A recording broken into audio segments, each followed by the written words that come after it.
takes it from being asur, spin which out of means not control. permitted, since it does not have a blessing, and turns it It into feels like mutar, that. which That's a good means way to see it. permitted. The first And by 5 doing months so, or I so, release, it was as it like were, I perform a kind of almost decomposition perfectly on of the track cut, for what, and and then it just allow started it to going return sideways. the And now whole it's moving started very into quickly return in the to wrong its holy direction. source. The And word I have no asur interest in them in failing. the My God, the Urianic immigrants thought are willing to means be impressed forbidden, but it really and means suing me. And all of a tied sudden, up, it's like my life's restricted, I'm in because his the trunk, spark is and then he's trapped poking in holes there. in the bottom of And the the boat. word mutar And then I don't want to be in means there for sushi untied, walls. I means want to be ladies. enemies. So the And I bracha can tell you a lot makes more. I mean, the I'm in cup, the as it oil were, the scroll energy of up the and be cup like, released. So too well, with the ask me, food what do you stuff and so want? on. So in other words, Yeah. what I'm like, oh, you think I'm doing all this just to get something I've never asked for anything? I want you to do what you were elected to do. is he took this moment Yeah, of so creation it went and from, essentially you're made bad, it we're going to have our into influencers this attack you 2 weeks ago. drama What do you where want? we are now Yeah, in an well, they want it to imperfect go away. universe, They want this to struggling go to away. bring it to And perfection through You, the I've been performance of listening to you since Mixer. I'm 12 years And old on the everything we GCN do is network. I remember literally, listening to you tied up with that grand before adventure. 9/11, And if we by the fail to way. do so, And then we correct. bury Yeah, the no, spark deeper in GCN the network, crucible. we're talking like So fucking every single action, every 1999. conscious moment, We're talking whether hey, it's waking internet. existence I mean, and even sleeping existence, unbelievable. is in And fact that's, I believe that was the tied network you to were on, the was unfolding GCN. of this metaphysical story. So that's how long I've been The listening to you, and that's process why I of bring you dealing with in these issues is when called stuff like this happens, tikkun, because or I repair, often get which is where we confused get the because root we of all the basically term say that to people know so well, ourselves, tikkun olam, what the the hell is going repair of on? the world, It's in which almost like everything that we the do gaslighting is so is crazy designed because to it's like try and support this they start ultimate going like, redemption who of the said universe. Epstein was a Pharaoh's so they're like, Kabbalah who is said any of this? fascinating And you go, intricate why would you and, suggest he's connected to the absorbing. Mossad or anything? The And you go, Rothschild wait a Kabbalah minute, hold on. is This is energizing all kind of and gives decided. people kind of like There's motivation mountains of to go do evidence. something. So You gotta to attack supporters or people that are just raising questions, but the of Arizal course is you're all going to about have to go action out and and implementation say, of this hey Kabbalah guys, on a daily we know what you're sequence. doing. For whatever reason you want this to go away, We're running out of time it's not to going to go go into away that in greater until you detail. disclose the One kind information of you detail have. that I find interesting, I just read an article today And that's the problem, that talks because about CIA the was involved, Arizal MI6 was involved, Mossad was the main I had to group look for up more how to evidence. pronounce that. Apparently, it doesn't And rhyme they've with anything, implicated but I people with looked up Trump all kinds of circle. rhyming anyway. He's told how he's totally big Metapostrophe headed. It's a strength, not the weakness. technical term And for so the reading polls showed from the Rasmussen, only other face. polls show And it. one of the things that the Arizal This will do, just is to give you a a kind death of spiral, sense of and who it's so we're dealing sad. with here. And the Democrats, they're openly with 350,000 kids smuggled across, much of it sex slavery, slave labor. You have Tombo, they already saved 35,000 kids, prosecuted over 1,000 human traffickers. All this good's happening, and I don't want to see this happen.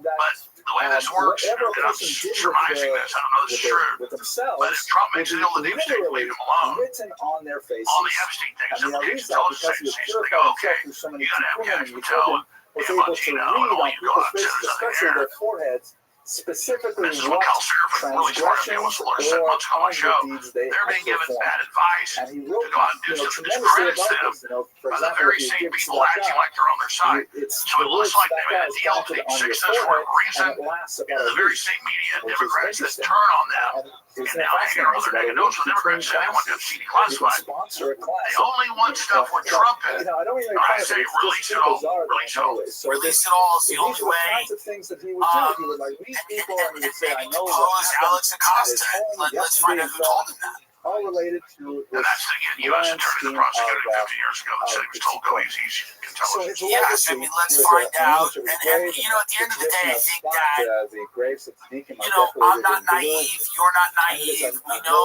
that there's serious players behind the scenes that are so deep, exerting pressure on all kinds of people. And certainly I know that you can't wave a magic wand and make the deep state go away, and you can't, you know, throw them all in jail overnight. But if there's no accountability for this type of criminal activity that everybody knows about, Lithuanian world, the lack of credibility is going to eat away at not only this administration, but at the government and the justice system in this country. No, you're right. You're absolutely, you've hit the key here. And by the way, I can go as long as you want. We're going to wrap up in a few minutes. My bladder's about to bust. Can I just run pee? I'll be right back. I'll run pee and come back. I'll come on air right now. No, you can run and pee and I'll vamp while you're there. Good. I told you my whole show.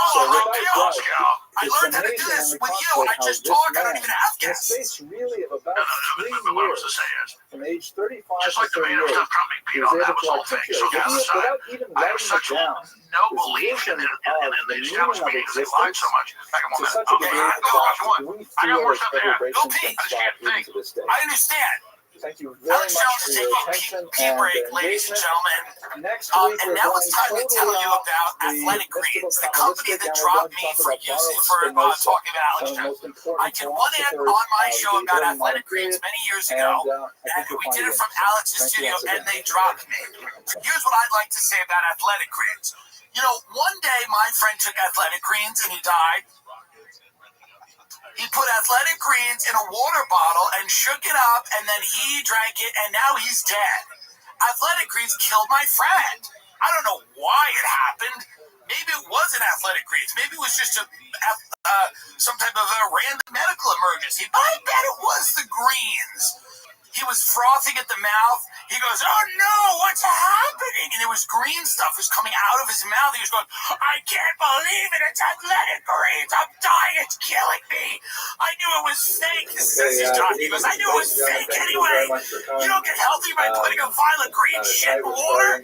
It's a lifestyle. I knew it was fake. I just thought I'd take the easy way out." And then he just started, and he was having a seizure because of athletic greens. Now, I'm just saying, you can sue me, I'll sue him back.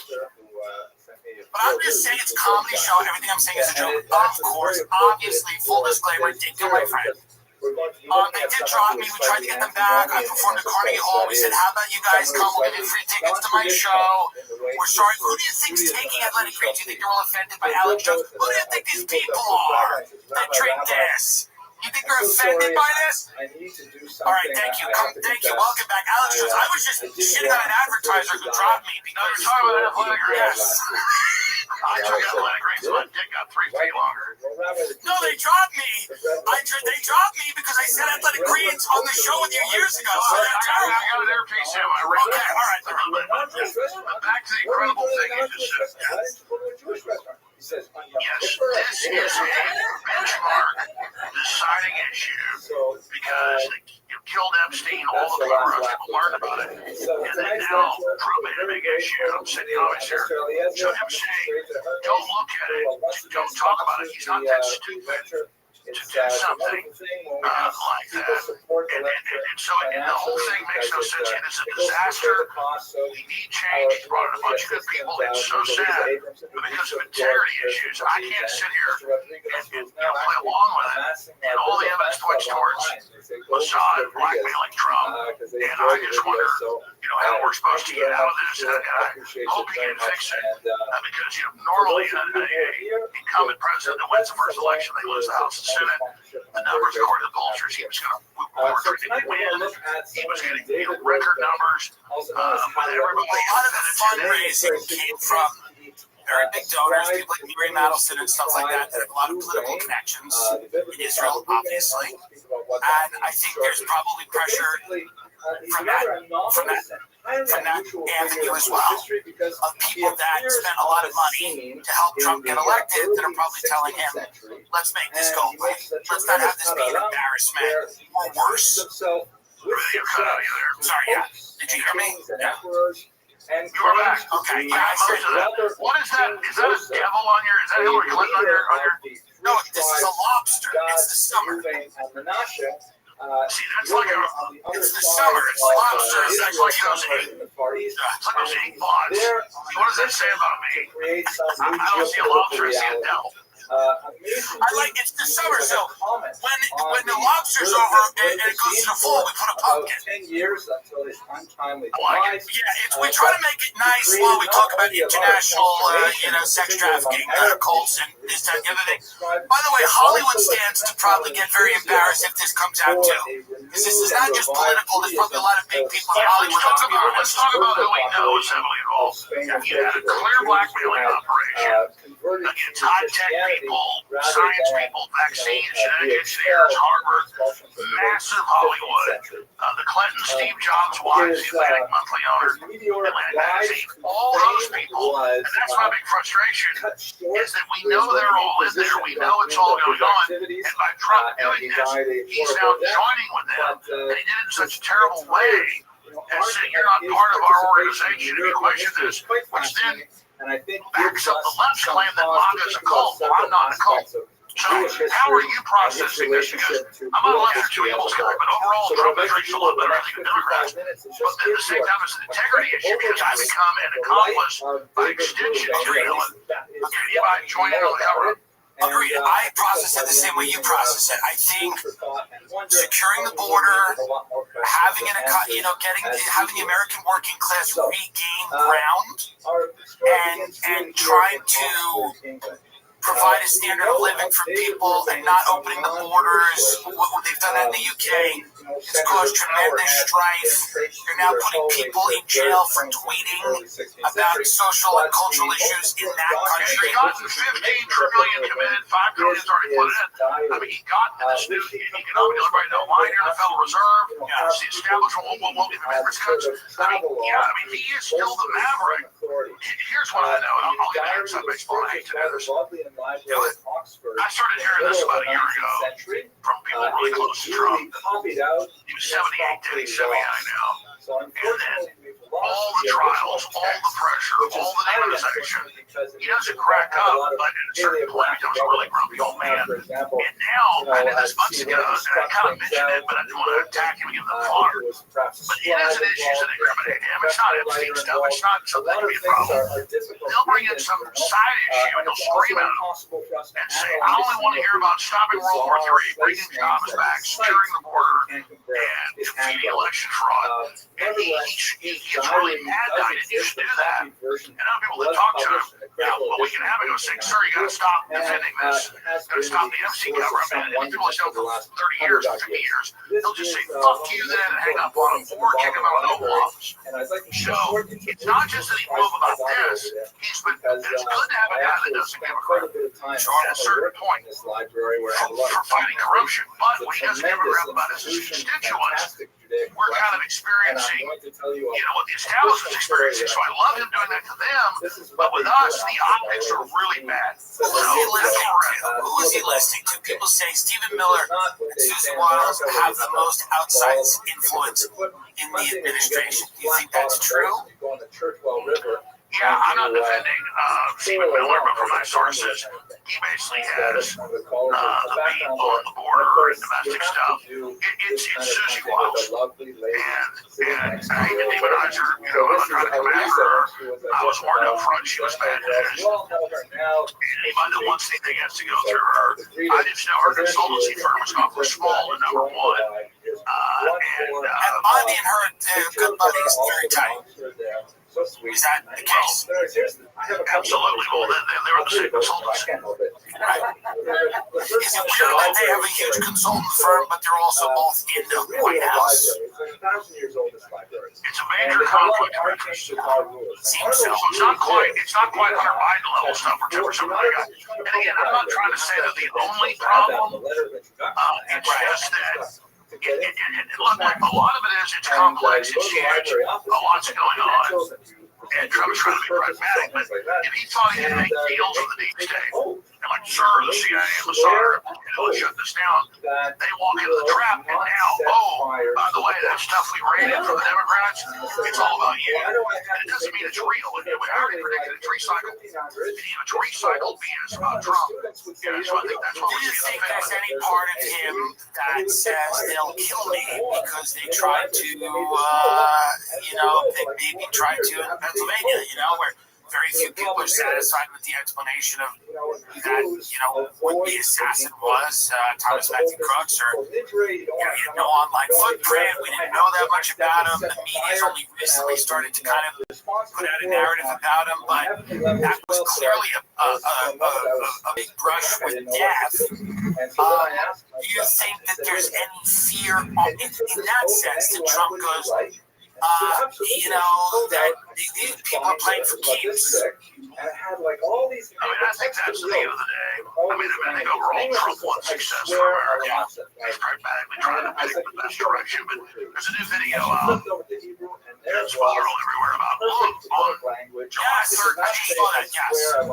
On July 13th, you see the film crew being waved up after each shot. It shows this production. One by the span of the presidential speech of Trump or Obama, or any of them which I've been to, or Bush, W, or any of them, and all those. You have the Secret Service directing press up, directing press back. They tell you when you can be there, when you can't. He gets shot, he falls down, they wave him back. He pops back up. They let the press in. These are TV productions. So people seeing that production, and then thinking, it's fake. The whole thing is a production. I know ballistics, I know rifles. They didn't have real people shooting at him. And and then they just perfectly graves his ear. And you can't fake real like that. You can fake the existence of another shooter, or a guy getting killed, or other people getting shot in the background. The greatest directors all fused together. Steven Spielberg, Ford Coppola, Scorsese. Nobody can do that. Nobody can, carry that out. That was real. His ear got grazed. The Democrats hold up the cartridges in the bullet and go, something this big, and it's this big. And when it grazes you, that's exactly what it does. And because, long story short, I got to show you it hit my ear and blood a lot, but the hole was closed like a day. So went right through the side. The same thing happened.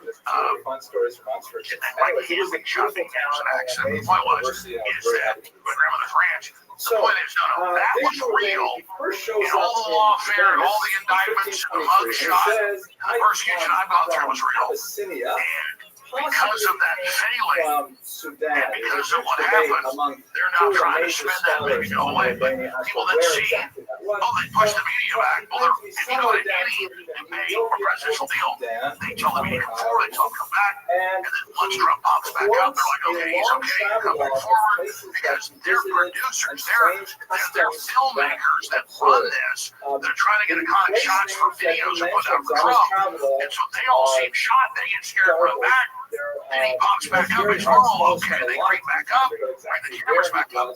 You got a bunch of Pulitzer Prize winning photographers there, but they got to do what the Secret Service says, so people go, oh, that's a production.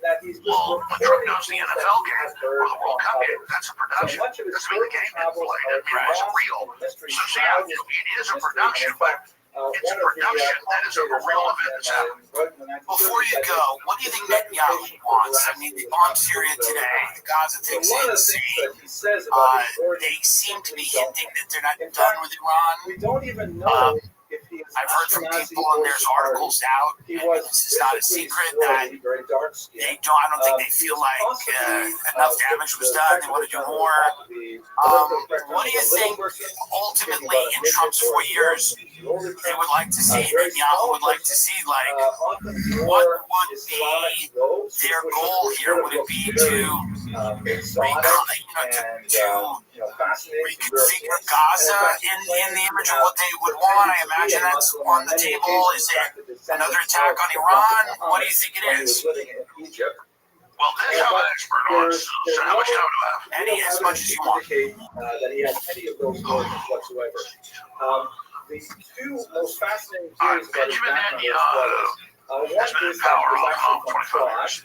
And previously represented the most right-wing, aggressive Israelis. And when Yisrael Rabin got in their way, it's on record, we're associated with him. And now they've gotten Israel so radical and called right-wing as the media calls it, just let's just say Israeli supremacists. So I'm trying to compare it to Hitler, but the last thing you're going to get is like racial supremacy, It's ironic for sure. we're the master race. Well, if they're going to drive a group out of their homes into the desert, that's what Pharaoh did to the Jews 3,000 years ago, right? The pogroms, that was wrong with the Jews, it's wrong here. I'm not saying the Muslims are little angel cakes or perfect, they're not little angel cakes, but I get it. The optics are not good, right? And so a lot of the Israeli leaders was like, even Michael Savage is an American citizen, great guy, pro-Israel, but he came on my show 2 weeks ago and said Netanyahu needs to go. Right. According to all his sources, I mean, they think Israel will be one of the most popular countries in the world. The most, Israel in international polls is the most unpopular country in the world. Yeah, they've had a rough couple of years in terms of so you ask what's going on with Netanyahu. Until 3 years ago, on record, Paul Articles was the main funder of Hamas. Right. Israel set up Hamas and funded their creation. His credit, the PLO. So you have one group you don't like, but a new, more radical group in that challenges them, and then people forget about it later and you blow them up next month. Like I said 8 months ago with NATO, Turkey and Israel on record overthrew Assad after 18 years of trying, or 17 years. I said, I bet in 6 months they're trying to overthrow the new Al-Qaeda leader. Well, Israel's out bombing, trying to take him out. Which is a one-dimensional thing. Sounds good. I don't like the leader of Al-Qaeda and ethnically cleansing non-radical Muslims, Christians, Druze, and others. Like, Israel literally ran field hospitals for Al-Qaeda and bombed for them and put them in as destabilizing forces. Just like Netanyahu's predecessors like next power. Created Hamas. So then you have October 7th in this stand down, this little armored camp, incredible Israeli intelligence, one of the best militaries on earth, that's not high. 7.5 hours, nobody responds to Hamas breaking across the fence and grabbing all these kids. Right. I mean, my God, you flirt in Israel, we'll shoot a missile up your ass. So, and Netanyahu admitted there was a stand down. The army blamed him, he blamed them. That was a couple of years ago. He said, when the war is over, we'll investigate. Well, for Netanyahu, in power 25 years, serious heart problems, indicted. He stays in power by having crises. And so it really comes down to him and his party. And they can't have elections for 5 months under emergency declaration. They can't even have elections because of this emergency. So he stands to gain. The weapons makers stand to gain with billions of their weapons makers spent. Iran's no angel pig. I'm not into them, but if you go back to Wesley Clark, 20-some years ago, he goes to the Pentagon, which is classified now. They go, the next 5 years, we're taking out 7 countries. Iran's the last. Well, they got Syria 8 months ago. The last one is Iran. And it's not just about getting that Gaza Strip. Under international law, Israel gets 12 miles out. And they've got one of the biggest gas fields undrilled because of conflict. I mean, it's more rich than, off the coast of Texas or Louisiana. And so there's trillions of dollars, and they've already built a pipeline out through there that goes up to Turkey. So Turkey is involved. Erdogan acts like he doesn't like Netanyahu. Those guys are all they're signing joints to them. And so it's all, the U.S. is involved. Wants to act like it's not because it wants to stop the Belt and Road out of China and all the way through into Russia and Europe. They want this other pipeline they're building up into Europe out of there, and there's gas all the way up from Israel, Lebanon, Syria, all the way. And so Israel wants to build the main industrial shipping hub for shipping liquid natural gas and the pipeline up to Europe. It's got probably more gas than freaking Alaska. I mean, it's got more gas than Kuwait, more gas than areas there where Russia intersects with Ukraine. It's one of the richest gas fields in the world. Trillions and trillions of pure liquid natural gas and oil. It's pure surface, by the way. It's not deep. And so it is a gold mine. So you hear Jared Kushner, I'm going to build condos here. These weird AIVs with Trump. It's going to be so beautiful. And Saudi Arabia wants to come in and offers to pay to make it all nice. You give all the Palestinian shops. That's all of a cover. The hotels and the swimming pools, casinos are nothing. It's that hub. Because the southern hub, you can say, well, there's natural gas all the way from right there in the Mediterranean up to Syria. But you've got to have the hub at the start of it for the pipeline to come up out of Israel. Right, so this is not even debated. So we're talking, they're saying like $7 trillion in current numbers just off the coast of Gaza. You add it all up, it's over $20 trillion. You can leverage that. Then you have the military control. Israel is never actually, you're telling me, they've never had a proper port. And so this is about strategic alliances and control and blocking China. So I don't want to just blame Israel and all the Israel for sure. It's all about the U.S. acts like Trump, please do a deal with Gaza, blah, blah, blah, blah, blah, the next week. Years ago, again, please don't hit Gaza, blah, blah, blah. No, the U.S. and its interests are absolutely one with Israel. Well, in that sense, I think you're right.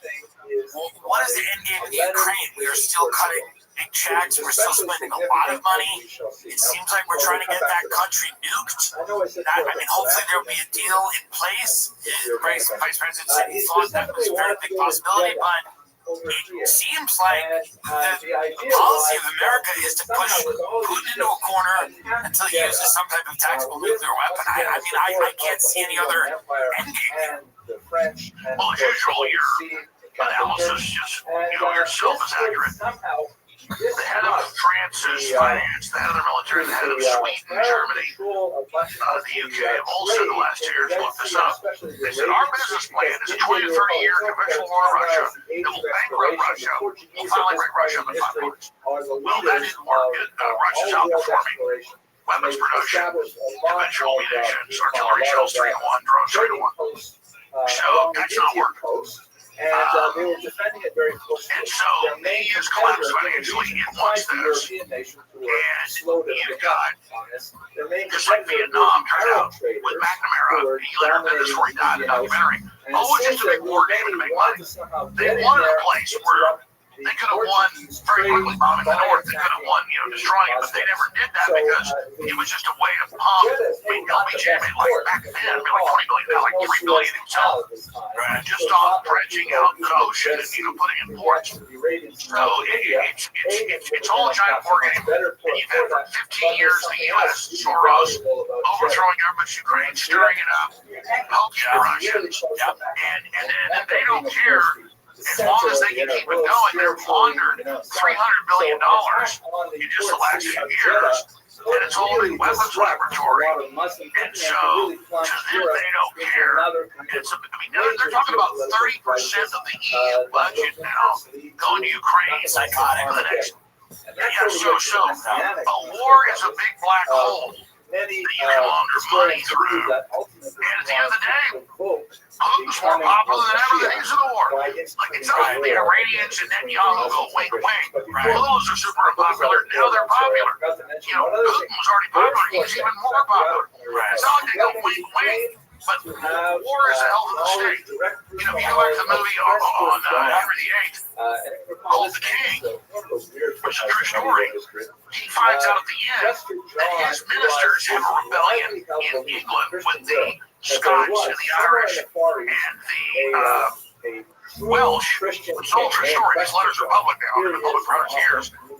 And his French cousin, the really old Norman from William the Conqueror, who were neither French or British, they're all Vikings that conquered France and England. And they don't tell the new young king because his other brother, died, so they had to have him when his dad died. This is a true story. And so he goes and has to have a war with France, and all his buddies die. He wins. And his minister comes to the end and says, "You did a really good job. We saved children." That's why he meets with the king of France. He killed his son. He goes, "Great job. You're really a world leader." And then he meets with the head minister. And the exchequer head goes, "We staged all this for you, sir. Now you put down all the rebellions. You are now the true king of England." And he kills him. It's a true story. He pulls a dagger out because his best friend died and stabs him to death. Learning this whole thing was staged. Real people died. It was a real war, but it was totally staged to put down rebellions in France and in England. And that's how the real world works.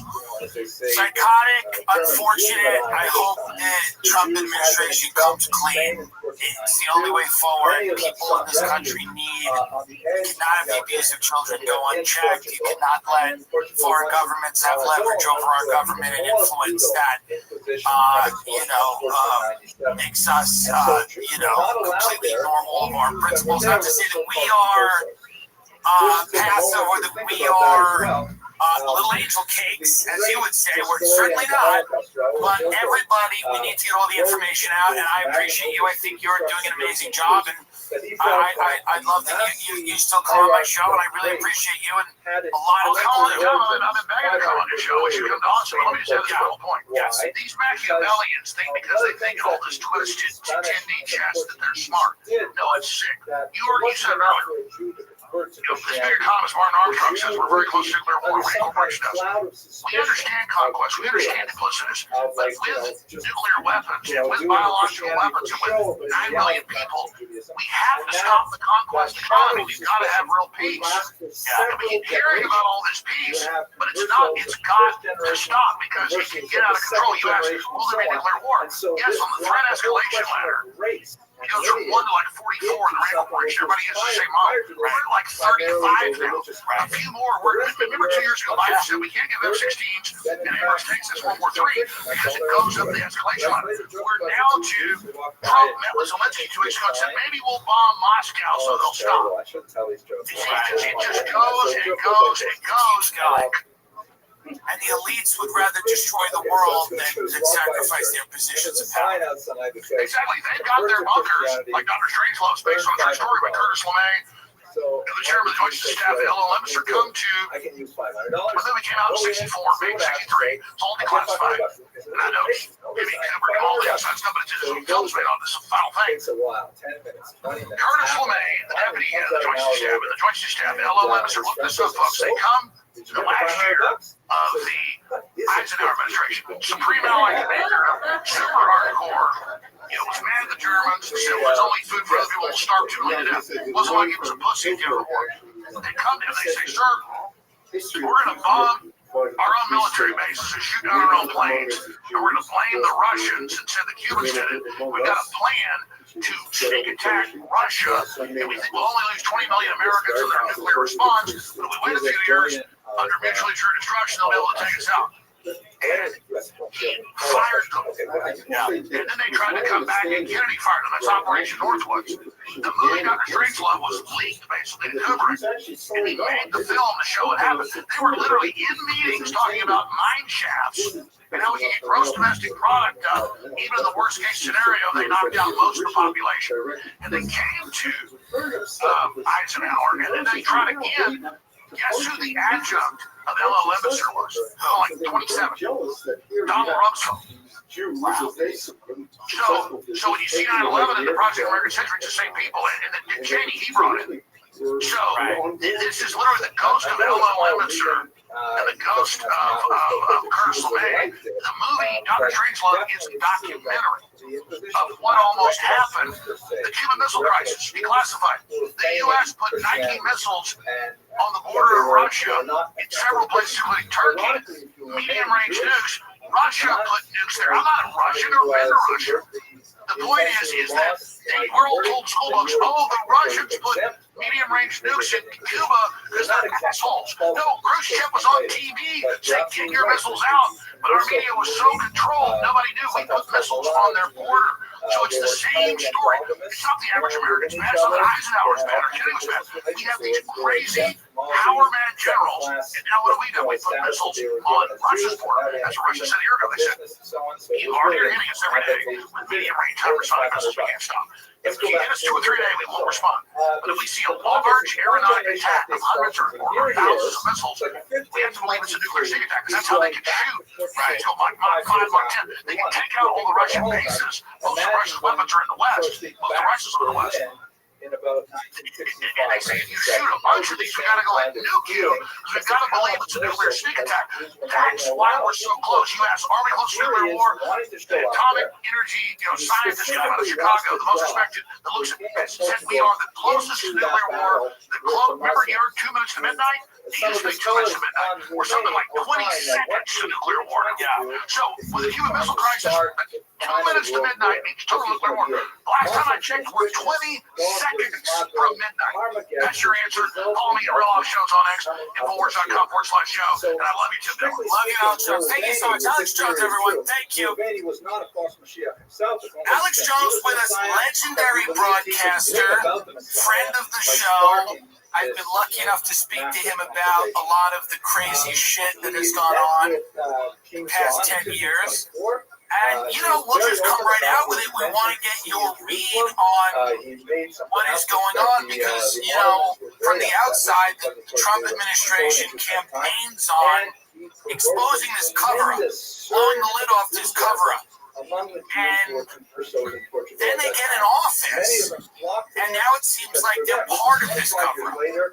So, what in your estimation has happened? And they see him, and they believe him as well, all I can do is observe from the outside. I have a lot of sources, especially in baseball, what's happening. But the fact I know is this. 15 days ago, they leaked to Axios, Judge Department, this MC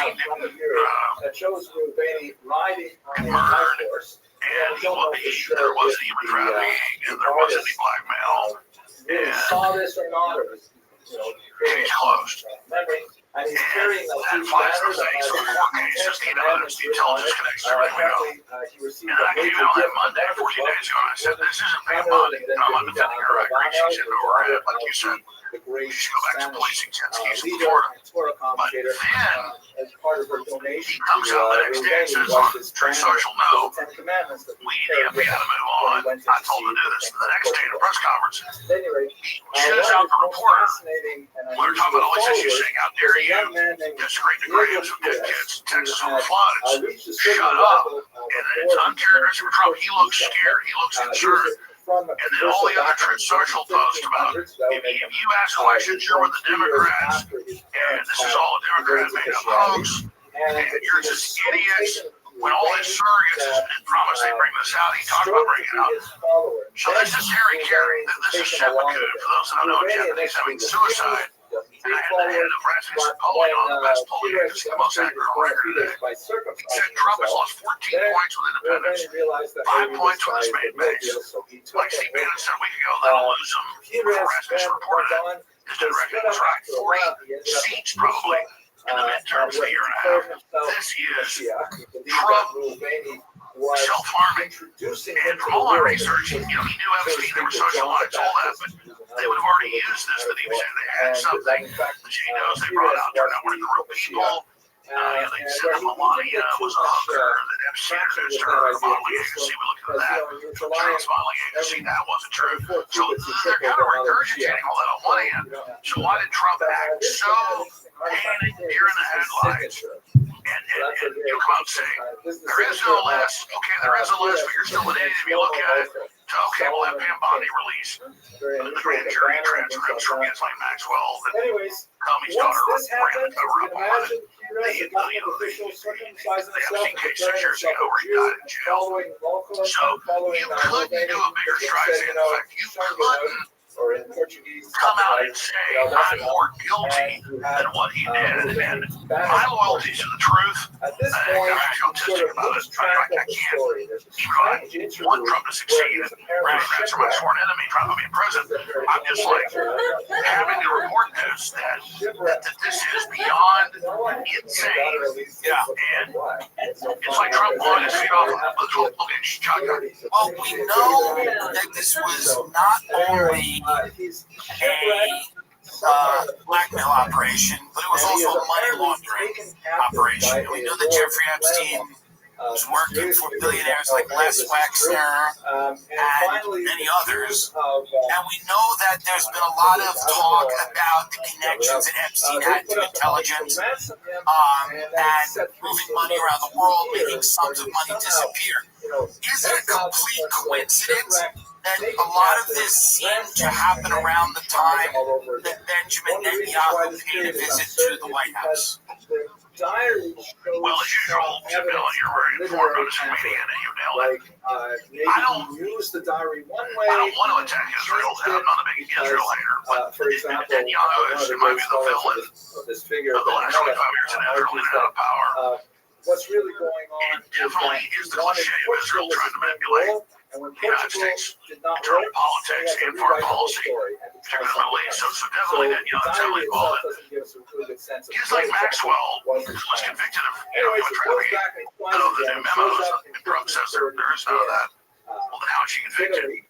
Her dad, Robert Maxwell, was on record Mossad, very Mavalovs, with military honors, and my six and Russian intelligence reportedly fell off a job when all this came out. It's like when he died decades ago. All of a sudden, millions of dollars were sucked out of his bank accounts. And so, for my evidence and research, it's pretty conclusive. Epstein was a junior to use Lane and took over the family MI6, CIA, Mossad business to that level. They're all interconnected. And it was more than just trafficking underage girls. That was like a side hors d'oeuvre or a writer. The larger issue was money laundering, and now the Democrats have come in on this. I said months ago and weeks ago that, Trump needs to not just call for the grand jury stuff be released, or the stuff for trial, or the trial never happened. It was a deep dive. In custody there in New York, in that detention center. So We should demand he did, however, billions. It was 1.1 billion right after he died. It was actually over $1 billion when he was in custody. 5.5 years ago in New York, that was sucked out of his business account. And so we know that's in the Treasury Department. So now Senator Wyden and others, as I predicted a month ago and 2 weeks ago, before this broke, I said Trump's releasing executives where it's going. Where did the billions of dollars go right before and right after he died? And so I agree with you, very astute. I was going to make that point. This isn't even so much about human trafficking as it is about the money laundering that was going on. Then you've got Bill Barr, his dad, Donald Barr, ran the school. Then Steve at 20 got hired with no credentials to be the top math teacher. And then Barr was OSS CIA, his dad, Donald Barr.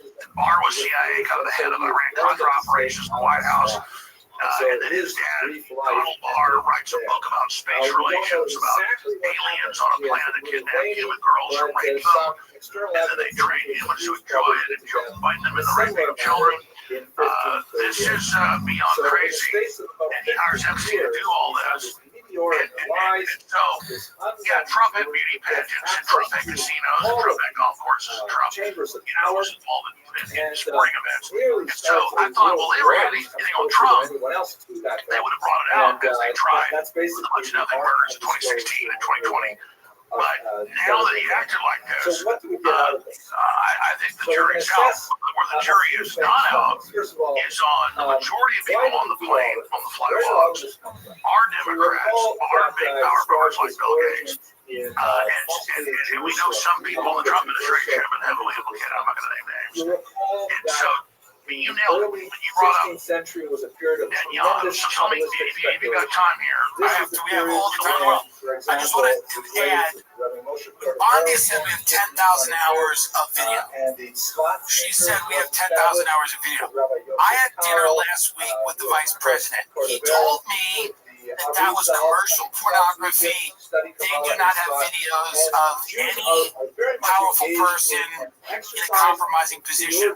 That's the party line that they're going with. If that's the case, why would Pam Bondi call it evidence? Why would she say it's evidence? She's not an idiot. She's the Attorney General. Why would she say she has files on her desk if none of these implicated anybody?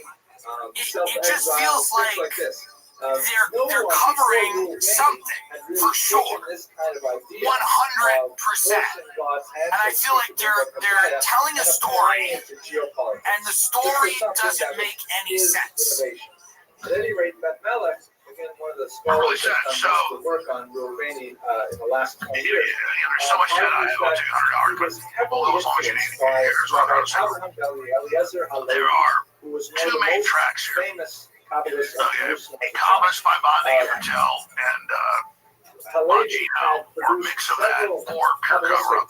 But undoubtedly that's a cover-up. So here's what we know from the timeline. And I'm not trying to conduct journalism by myself. This is a story I just did 7 days a week. So I broke most of the different developments that happened in the last 6 months. So here's what we know, and you give me your conclusion. Trump surrogates in and release it. They get in March, they're giving this old MC information at the press conference with the supervisors. And a day and a half before that happens, I have Bill Boyle, who's the main, one of the top whistleblowers exposed so much. And he says, my New York sources say they got massive Epstein videos and files the Democrats are suppressing and not giving to Trump. And Bonnie's been set up. We're meeting with her tonight. My sources are, and she's going to expose the fact that she's been set up. The next day she comes out, and on the cover she of the binder says, this is phase one. I learned there's a lot more in New York. With Comey's daughter and Comey running it, which we have control of all the time. If they don't give it to us in 24 hours, we're going to go grab it. 24 hours goes by, they go grab it, then the FBI in New York resigns, the guy that said dig in, don't do it, and then they're given these files, but that's the setup. Obviously, if the Democrats, before Trump and after Trump and now, control the file, and James Comey, Marie Comey controlled it, are they going to leave stuff in that's incriminating? No, it's logical to say they're going to probably drop a dime themselves. Not that whistleblower was bad. They're dropping a dime. Oh, we've really got the real file. So Trump's like, yeah, go get it, grab it, get them. They get the file, and then I talked to FBI sources, multiple, call serve and others, showed me the text messages. This is in late March, days after.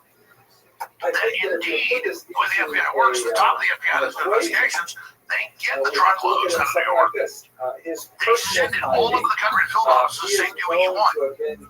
Then the FBI, we confirm this, looks at it. It's got all this stuff about Trump in it, whether it's true or not. Bondi and them come back and say to Trump, it's got all this about you. Then you see the deer in the headlights interview 2 months ago with Bongino and Yash Patel on Fox. They look like they're hostages. They're like, no, you can trust us. He killed himself, and Epstein acted alone and didn't do anything. Case closed. And I said this before Trump said it a week and a half ago. I said, Trump has learned, or this is a big possibility, that Spike give the poison pills. They're not just going to take out bad stuff about them. They're going to add all the innuendo, all the all the stuff recycled in. Then Trump comes out for social last Saturday, 8 days ago, Saturday before last, and says, hey, they control the file. Not saying Epstein doesn't exist or wasn't bad. That's how being spun. He says they put a bunch of bull in there, which I was even able to predict. So that's one track of what it is and why he acted so scared and hysterical. The other track is he was a big playboy. He was hanging out with Epstein. He was running media packages. Maybe he did some stuff he wasn't supposed to. Drawing at something. And now they're bringing out. So now the jury's out on Trump. Now he's got to be suspect. But the same people that run Crossfire Hurricane, the fake Russia game, Obama, Clapper, Comey, Brennan, that did all this, who were known fake frauds, who are known to be all over the Epstein file, who are known controlling it on the U.S. side. Anything they tell me suspect, so I don't believe it right away. Then you bring up Netanyahu, and that's the key. So anytime Mossad is going to operate like this on domestic soil, they're going to need a CIA agreement to pass. Right, it was on for decades. And then you got Maxwell's dad that was MI6 Mossad on record. And KGB, triple A at highest level. Early triple level, or even quadruple level. So you have Trump, grab it, do it. He gets it. Oh my God, I've been set up. Then he's mad at Netanyahu, and behind-the-scenes sources were not detecting Iran months ago. Netanyahu shows up. Suddenly, Trump 180s. Searching whatever Netanyahu wants, and we know who has a full file, all the hidden cameras and all the stuff, at little island in the Caribbean, and his facility in Tararak, next to Mexico, in New York. And we had Andrew Barak there photographed dozens of times, in 30-something meetings there in New York. And all of a sudden, you get a 180 as soon as Netanyahu shows up. Now Trump learns what's in the FBI file. Right after that, then Netanyahu comes and tells him. And I don't believe from my sources, and this is how the FBI, that it is Trump, but it's people in his administration, including a top financial advisor that's heavily involved. Trump wants to get his agenda through of jobs, $15 trillion investment coming in, $3 trillion a year. He wants to stop World War III. I'm not defending this, I'm saying the thinking I've been told. Yeah. And so he goes, oh my God, this is a giant new Russiagate setup. He comes out and says, well, let's choose his supporters. Would I be crazy when you say a top financial advisor? Are we talking about Epstein's neighbor? The expulsion from Spain and Portugal, though, was no less. Okay, interesting, and that makes sense. So here's how informed you are, and I'm not trying to be a mean person. Yeah, because he made it be innocent. We're Howard London. That's right, Howard London. Don't sue me. Kidding. Well, this is beyond suing. This is like, you're gonna find me in the pool. Yeah, you're right. Now, has to be around the well, let's just say you wrote it out, you're smart and figured it out, nobody else was. I'm sure it's true. Yeah. They're blackmailing and lending. I've confirmed that from the FBI. And it sounded like anything wrong. But yeah. Here's my question. We have Ghislaine Maxwell sitting in a jail. I believe in Tallahassee, in Florida. We have Alex Acosta, who supposedly there was an unsourced or privately sourced, unnamed sourced person that Vicky Ward quoted saying Alex Acosta said, I was told to stand down. Epstein belonged to intelligence. That is why he was not prosecuted. The federal prosecutor. Right, to the fullest extent of the law. Why do we not, and by we I mean the Trump administration, the American people, demand that Maxwell testifies in front of Congress and that Alexander Acosta testifies in front of Congress about whatever this operation was? I think me and you have a good idea about what it was. But it's a vile operation. It destroyed the lives of children. No civilized society can exist ignoring things like this. And it also opens up many questions about a financial system that we barely understand that involves oligarchs, criminals, human traffickers, drug smugglers, and our own political class. By the way, this is why Nancy Pelosi has been so quiet about this. Let's be very honest, because she has no problem with obviously making lots and lots of money, and lots of our politicians. I mean, Barack Obama, these $30 million homes in Martha's Vineyard or whatever they are. Why don't we demand that they testify, Alex? The violence that attended that with the expulsion of the Iberian Peninsula, because Tim, I'm not going to kiss your ass. I was about to go. Before you said Ghislaine Maxwell testified, that there were some options to be baptized. yeah, that's where I was going next. So it's very hard. I'm not Here's sure the that issue with that. they're too much She's in prison for human I'm sure trafficking. they're a century and a half apart. And So you got but these lawyers connected to Epstein saying months ago, Alan Dershowitz, Trump better pardon her. And then even before Elon came out and said, hey, Trump's on the list, you're never going to see it. Which has a lot more credibility now. Because of this, it doesn't mean Trump did anything wrong, but he's implicated. He's embarrassed by it. The issue with Ghislaine Maxwell is she's in prison for decades. So you can't trust somebody to testify who has already not implicated other people, but now that she's convicted in prison, maybe she'll say that I was involved, but I'm being sarcastic. My point is that pressure mounts for Ghislaine Maxwell to be released to testify before Congress. I am of the thought that full disclosure is the way to go. Now, from all my research and sources, Trump wasn't actually involved with any of this, and they're going to be able to continue to blackmail that they don't. So I think justice will be done when the heavens fall. But the thinking is, if they implicate all these big tech titans like Bill Gates that was heavily involved in all this, his wife flipped him over and said he should have answered those questions. I'm not saying what he did. If all these Silicon Valley people come out and think Trump's being told, this will crash the stock market, this will bring down America, this is a setup, and I'm not defending that decision, but I can logically, from a sick position, get it. I agree with you. I think the world will think we're back in business if we actually exercise all these demons. This stuff's going all over the place as well. The E is become giant. This is driving people insane, and I think it's justifiably so that people at the highest levels can get away with stuff like this, and that it can be covered up forever. And I think a lot of people... It's the two-tier justice system, right? It's emblematic of everything. Yeah, it's emblematic of everything. What I told Vance, I said, if you don't disclose everything, you're done. Nobody will support you guys. You are fully and completely part of this cover-up if everything doesn't come out. I think it paralyzes their presidency completely. And what did Vance say? He agrees with me. He agrees with me. It really is. And even Mike Johnson came out a week ago and said release it. He agrees with me. The calls are coming from inside the house.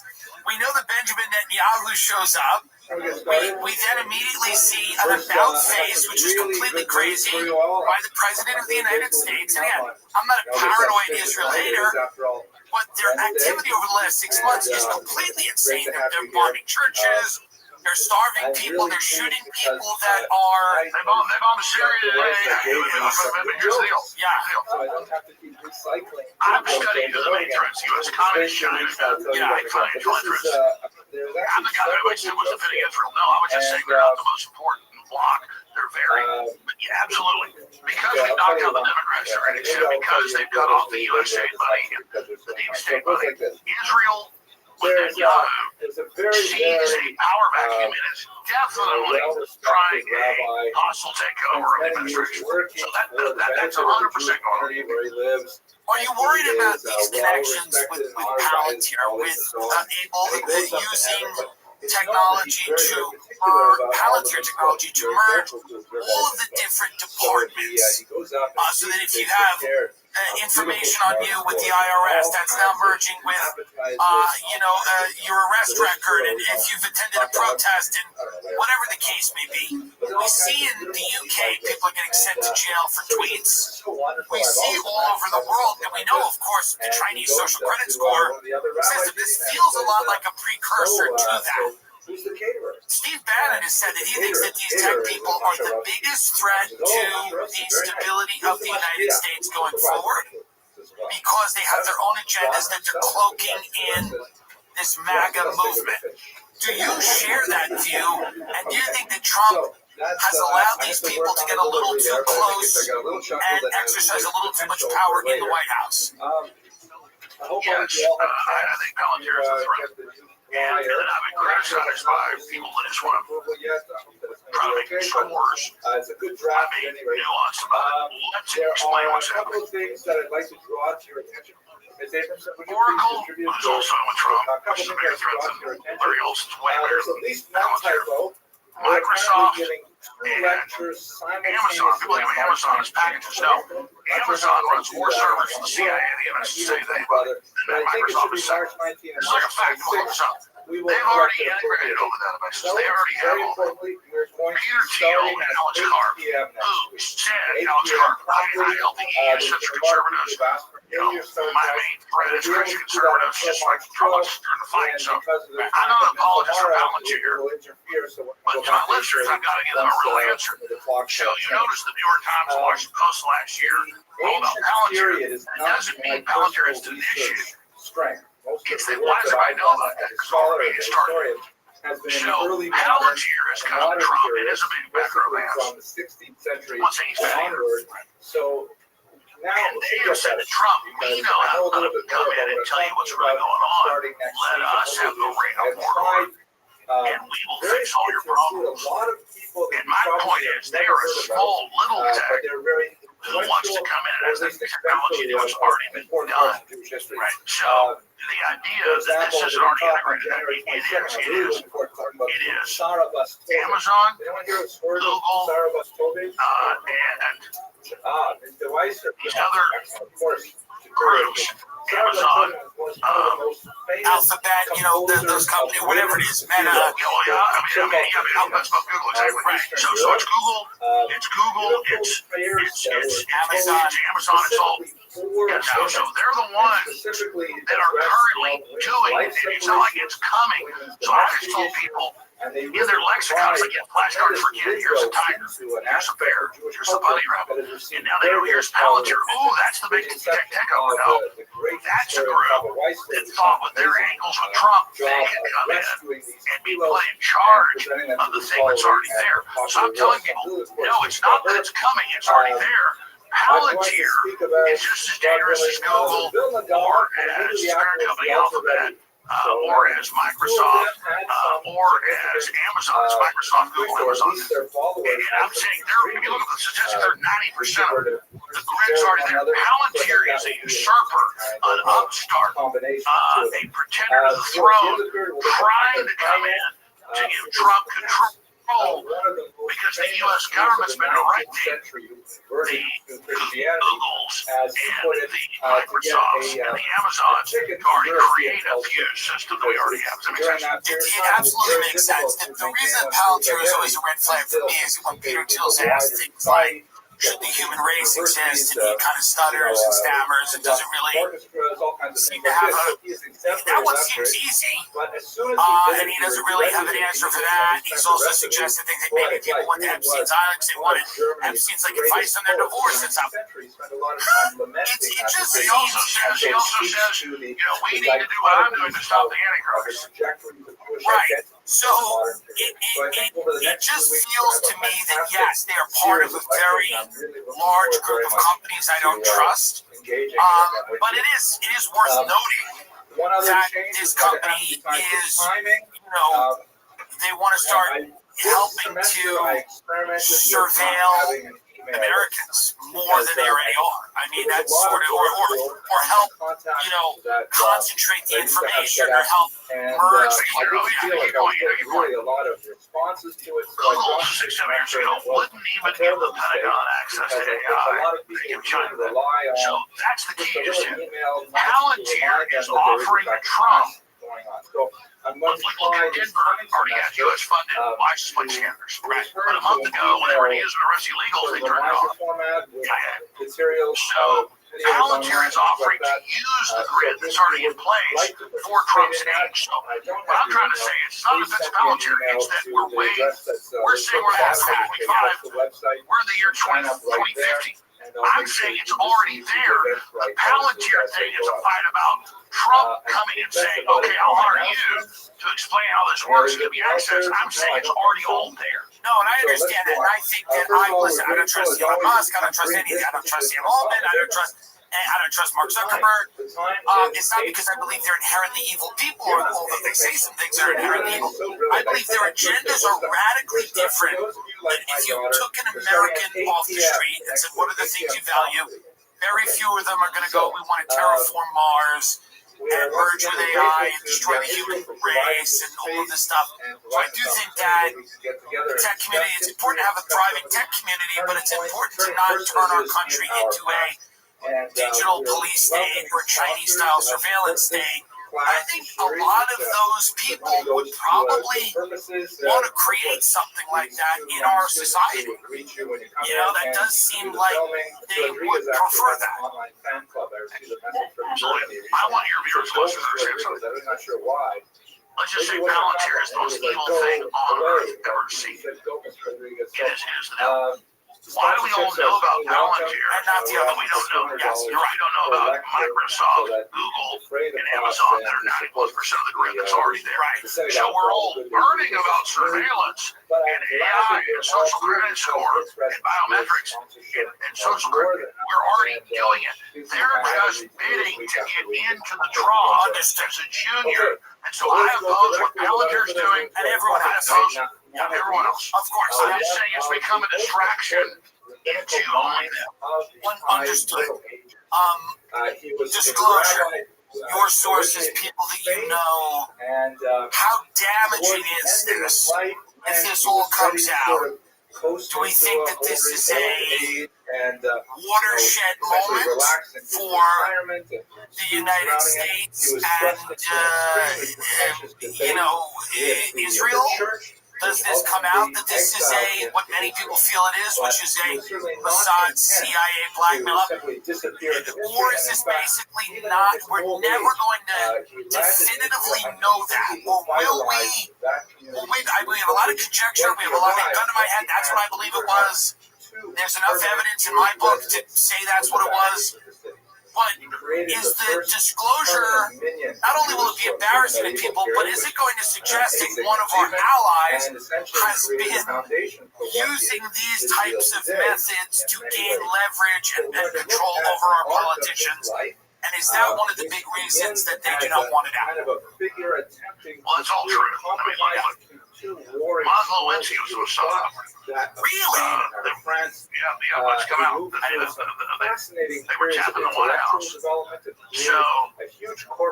they don't want to hit us on some big corruption deal because much Israeli operatives are involved in all the corruption with our people as well. Right? They want to hit you on some limited little sexual thing. And absolutely. And she was mainly a Mossad operative. He was like Maxwell, her dad, all Mossad on record. The media just keeps this debate going, is it Mossad, is it Mossad? Well, he wasn't officially Mossad. Any real operative at the highest level is an operative. People think he was an operative at his lower level. No one comes there the boss. But he himself was just a manager. His lane was the case manager. This is all basically come out. And this is the leverage that Israel is using over Trump right now to do all this. In my information, it's John Trump himself. There's all this other stuff trying to embarrass their beauty pageants, flying twice on his plane from New York to Palm Beach. And again, Trump was all released until he got the hang of Netanyahu that you nailed. But what's more important is this has captured the public's understanding and imagination. And so it's all about integrity. It's all about getting rid of the deep state and Trump joining with it and defending it. I had my show today, Mark Mitchell, who is the hands down, the best record nailing elections, not just here around the world for resolution polling. And he said, I'm not a Republican or Democrat, but I care about the voters and freedom of the future. And he said, again, exactly like 14 points loss of independence. It's a collapse. It's a collapse. It's a collapse. 5-6 points loss in those hardcore base. This is a disaster. It's just keeping it without seeing polls. We'll lose 40 seats. It's also overshadowing another interesting and important story. That's that Comey, Brennan, Clapper, all these guys essentially participated in what was kind of an attempted coup. With manufacturing this evidence that Trump was installed by Russia. Crossfire Hurricane, and that's the key. That was my whole show today. Crossfire Hurricane is proven. Crossfire Hurricane is confirmed that not just Obama giving orders to Clapper, Brennan, Comey before 2016 that Trump was running. They put him under surveillance. The documents are out. They created the Steele dossier. They didn't just let the intelligence out and then not report it was fake. They created it. Tulsi Gabbard said last night on Fox, where you have the documents that's trapped. Obama is a CIA operative from birth. His mother worked for USAID. His mother was born in Hawaii. Because Obama weirdly comes up all the time as this, and I always think these politicians are middlemen, and I imagine that Barack Obama would be like a similar politician, like a Clinton type, where like they know what's going on, but they're not driving it. Bill Clinton, Hillary Clinton come out of the CIA and the Dixie Mafia and the Chicago Mafia. There's old films made by Joel Gilbert, who's done research. It's well known. Obama's grandfather was the head of the CIA in Hawaii. His mother was a CIA sex operative. His real father was not in Kenya, but was the head of the Communist Party, USA. And the major newspaper was Frank Marshall Davis. Where do you think he was born? You have to take a guess. He was born in Hawaii. Oh, he was? Yeah, it was Obama. In 4 different videos when he was a senator, saying, I was born in Kenya, I'm back in my home country as a fake cover story. And that guy, that sub-Saharan Africa looked nothing like him. You look at Frank Marshall Davis, it's him, and he wrote in Grimm's My Father's. I spent summers with Frank Marshall Davis in Hawaii. He was friends with my grandfather. He felt like my real father. That's Frank Marshall Davis. And his mother, Betty Davis, that was that woman with the dark hair, the famous bombshell, 50s. No, it's the one that did sophomore. Bill bought my head of it. Of course, they did that style. And in the famous porn that Frank Marshall Davis released, in the same house, photos of Obama with the same couch, with the same pictures, with his mom and Frank Marshall Davis visiting. Frank Marshall Davis, it's her with women on the very same page. It's the very same couch. And it's in famous private porn collections. His mother was a other. And all of this, well, she was a famous CIA sex operative. You're saying that Obama's from an intelligence family. So the statutory law CIA, baby. Yeah, no, that's what I feel as well. I mean, and Frank Marshall Davis, the main publisher of communist newspapers all over the U.S., is a famous pornographer. Right. Obama says and dreams my father's. He was like my father. I stayed with him in the summers. He was friends with my grandfather. And his dad's the famous CIA banker. Well, I know people in Chicago that have said that Obama essentially had led kind of a secret double life his entire life, and they were shocked when he was polling so well in the election.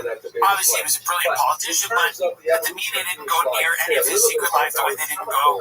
You know, there's a lot of people that obviously the media's told to stand down, but I know people in Chicago, these large financial institutions that knew him, that were shocked that more details about his private life weren't emerging. Early October, September. Well, yeah, and you know, he says every young boy, you know, needs a gay man to help lead him down the nugget stage or whatever. But it's it's well known that he's being controlled. You know, and so you very astutely said a baby of the CIA. He is literally a Manchurian candidate. People with secrets are seemingly the people that always lead us. It seems to be whether if you're in the closet, if you have a problem with your drugs or money or something like that, leverage is always being used on different people to control them.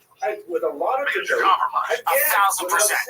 Trump, in my estimation, has to just let everything out, no matter how embarrassing it is. Yeah, I mean, he does. And I mean, look, the Democrats are Trump to be in president. They're openly horrible people. Trump represents a lot of new constituents. I don't want Trump to fail. You know, I got accused by a lot of influencers and people on Twitch, someone every channel. There's nothing we don't see it at ABC News, and I could care less. And plenty of audiences. I don't like that, but he'll tell the truth on the internet and spin it usually with Trump and MAGA. MAGA's great overall. There's definitely a force for good. Robert F. Kennedy Jr. and Tulsi Gabbard and Tom Holland. I mean, they're doing amazing things. So I don't feel maybe I'm a bathwater. I don't do this because I can attack Trump, which I never do. And then you don't get publicity out of it. I did it because I have to keep my integrity. And I don't know if Trump can course correct from this. I had a Rasmussen poll the other day. You know, some of us bounce back. But, you look at bombing Iran, you look at Israel, you look at Kennedy got up with everything far out of the water. The DOJ blocked the lawsuit that demanded fluoride in the water. Kennedy blocked basically glyphosate. The Trump administration's keeping it. It's almost like the Trump admin brought in Kennedy so he can menace the chemical companies and Big Pharma, and the Big Pharma will just come make bigger donations. I'm going to say something very interesting. I think obviously poisoned food in America needs to be dealt with. But Kennedy was talking a lot about these vaccines were mandated and had a lot of adverse effects.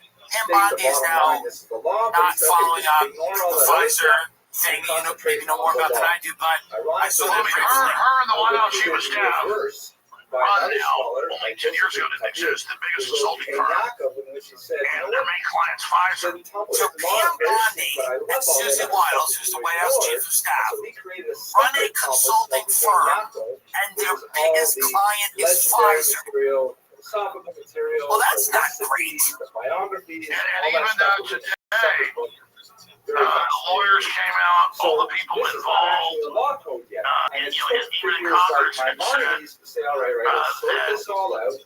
Kennedy's not going to be consulted now. So we might visit Kennedy's like, yeah, we're banning that MRA shot. And then the White House somehow overrides it. And I'm not, I think Kennedy, from people that I know, I think Kennedy feels like he's frustrated. I also think, yes, get the poison food out, but also Kennedy was coming in there saying, listen, we had these mandatory vaccines, a lot of them had adverse health effects, and now that's not being talked about. Everything's about food dye. Now, by the way, get the food dye out, sure, but let's not indemnify companies like Pfizer and all these people going forward. I mean, big pharma is the biggest out here. I mean, the big changes. All of a sudden, it was being kind of like hammered. The mRNA is highly exposed at all. He came out today and said, no, I've seen the documents. The FDA and all of it authorized these mRNAs. They literally didn't even consult Kennedy. In this area, there And were somebody can be killing you past. major schools of this is thought going about on, what so to do with it's a this big process. giant operation. Susie Wells gave him the organizational skills and drove me in a win. So it's the devil you need, the devil you don't need. But who was she the chief of staff for in his last election? Where does she live part of the year? She works for Benjamin Netanyahu. Very, Susie? very interesting. She works for Netanyahu. Even if She was his chief of staff in his campaign manager. Interesting. I did not know that. In France, on the other That hand, keeps they were coming very up. upset with this, and they felt that, Well, yeah, I'm not anti-Israel. No. Listen, we don't even have to keep saying that. We're not anti-Israel yet. I have responsibility. You do. Like a jack in the box to Netanyahu, jack in the box to Netanyahu. Remember Netanyahu back during the COVID? and so Shit. schools in France. I want Israel to be the headquarters of human testing. We don't know what it's going to do. We offer the Israeli people to be guinea pigs to be tested. Well, that violates the Nuremberg Code. So I'm not anti-Israel. I'm saying, of course, pull out Netanyahu says Israel's a guinea pig. And I think Netanyahu's a villain. I have great friends in Israel and in America that are Jewish people that are religious, some aren't, and they a lot of them think what's going on in Gaza is atrocious, and then Netanyahu's a criminal and should stand trial. But it is interesting to see that this administration is starting to spin out of control. This school was ultimately. It feels like that. That's a good way to see it. The first 5 months or so, it was like almost totally on track for it, and then it just started going sideways. And now it's moving very quickly in the wrong direction. And I have no interest in them feeling like, oh, the immigrants are going to be in prison. It's suing me, and all of a sudden, I mean, it's like my lifeboat. I'm in his Trump, and then he's poking holes at the bottom of the boat. And then I don't want to be enemies with Susie Walls. I don't want to be enemies. I can tell you a lot more. I've had a White House call up and be like, last week, what do you want? Years of Talmudic Yeah. and Oh, you think I'm doing all this just to get something I've never had trainer? I want you to do what you were elected to do. Very different. Yeah. So it went from, you're bad, we're going to have our influencers attack you 2 weeks ago to, what do you want? Well, he wrote actually Yeah. Well, they want it to go away. They want this to go away. And I've been listening to you since I'm 12 years old on the GCN network. I remember listening to you before 9/11, by the way. And then GCN network, we're talking like fucking 1999. We're talking 8-bit internet. I mean, unbelievable. And I believe that was the network you're on, was GCN.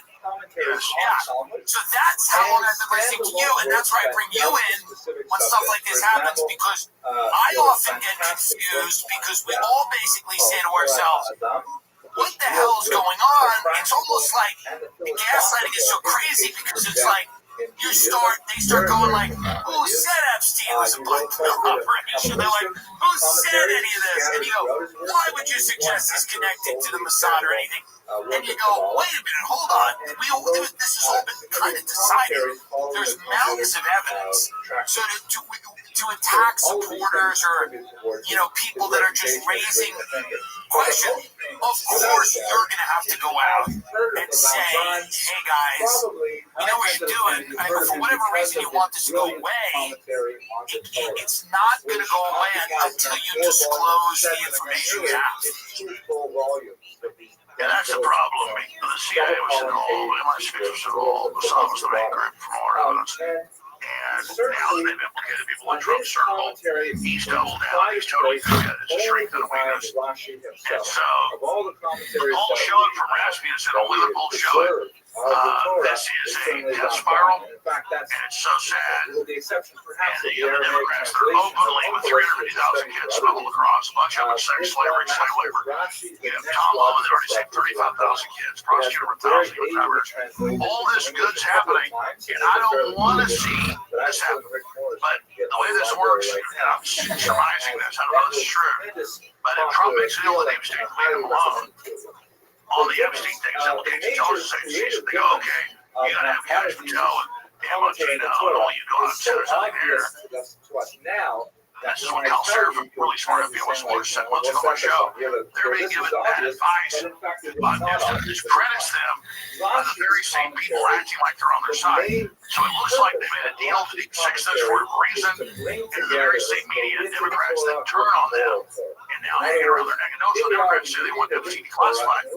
They only want stuff with Trump in it. I say release it all. Release it all is the only way. And maybe depose Alex Acosta. Let's find out who told him that.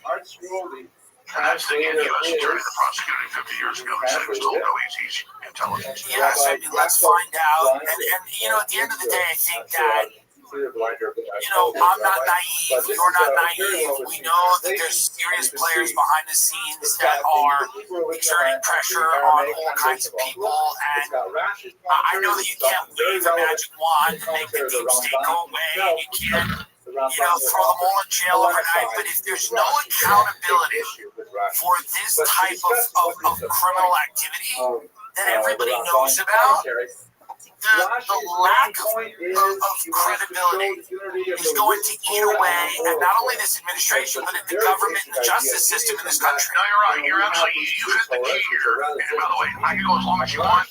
We're going to wrap up in a few minutes. My bladder's about to bust. Can I just run pee? I'll come right back. We'll run pee and come back. You can run and pee and I'll vamp while you're there. I'm good at it. I talk my whole show on my pillows. I learned how to do this with you. I just talk. I don't even have guests. No. But what I was going to say is, just like the media that got me beat on, that was all fake. So on the other side, I have such no belief in the establishment. They lied so much. I go as you want. I got more stuff there. Go pee. I just can't think. I understand. Alex Jones is taking a break, ladies and gentlemen. And now it's time to tell you about Athletic Greens, the company that dropped me for talking about Alex Jones. I did one ad on my show about Athletic Greens many years ago. And we did it from Alex's studio, and they dropped me. So here's what I'd like to say about Athletic Greens. One day my friend took Athletic Greens and he died. He put Athletic Greens in a water bottle and shook it up, and then he drank it, and now he's dead. Athletic Greens killed my friend. I don't know why it happened. Maybe it wasn't Athletic Greens. Maybe it was just some type of a random medical emergency. But I bet it was the greens. He was frothing at the mouth. He goes, "Oh no, what's happening?" And there was green stuff was coming out of his mouth. He was going, "I can't believe it. It's Athletic Greens. I'm dying. It's killing me. I knew it was fake." As he's talking, he goes, "I knew it was fake anyway. You don't get healthy by putting a vial of green shit in water. It's a lifestyle. I knew it was fake. I just thought I'd take the easy way out." And then he just started, and he was having a seizure because of Athletic Greens. Now, I'm just saying, they can sue me, I'll sue him back. But I'm going to say it's a comedy show. Everything I'm saying is a joke. Of course, obviously, full disclaimer, did kill my friend. They did drop me. We tried to get them back. I performed at Carnegie Hall. We said, "How about you guys come? We'll give you free tickets to my show. We're sorry." Who do you think's taking Athletic Greens? Do you think you're all offended by Alex Jones? Who do you think these people are that drink this? You think they're offended by this? All right, thank you. Thank you. Welcome back, Alex Jones. I was just shitting on an advertiser who dropped me because we were talking about Athletic Greens. I took Athletic Greens, my dick got 3 feet longer. No, they dropped me. They dropped me because I said Athletic Greens on the show with you years ago. So they're terrible. I got an airpiece too. Okay, all right. But back to the incredible thing you just said. Yes, this is a benchmark deciding issue because they killed Epstein, all the cover-up, people learned about it. And then now Trump made a big issue. I'm stating the obvious here. So him saying, don't look at it, don't talk about it. He's not that stupid to do something like that. And so the whole thing makes no sense. It is a disaster. We need change. We brought in a bunch of good people. It's so sad. But because of integrity issues, I can't sit here and play along with it. And all the evidence points towards Mossad blackmailing Trump. And I just wonder, how we're supposed to get out of this. And I hope he can fix it. Because, normally an incumbent president that wins the first election, they lose the House and Senate. The numbers, according to pollsters, we were trying to win.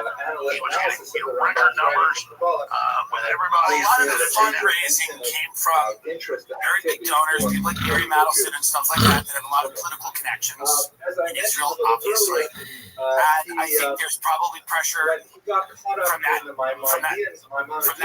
avenue as well. Of people that spent a lot of money to help Trump get elected that are probably telling him, let's make this go away. Let's not have this be an embarrassment or worse. Ready to cut out of here. Sorry, yeah. Did you hear me? You were back. Okay.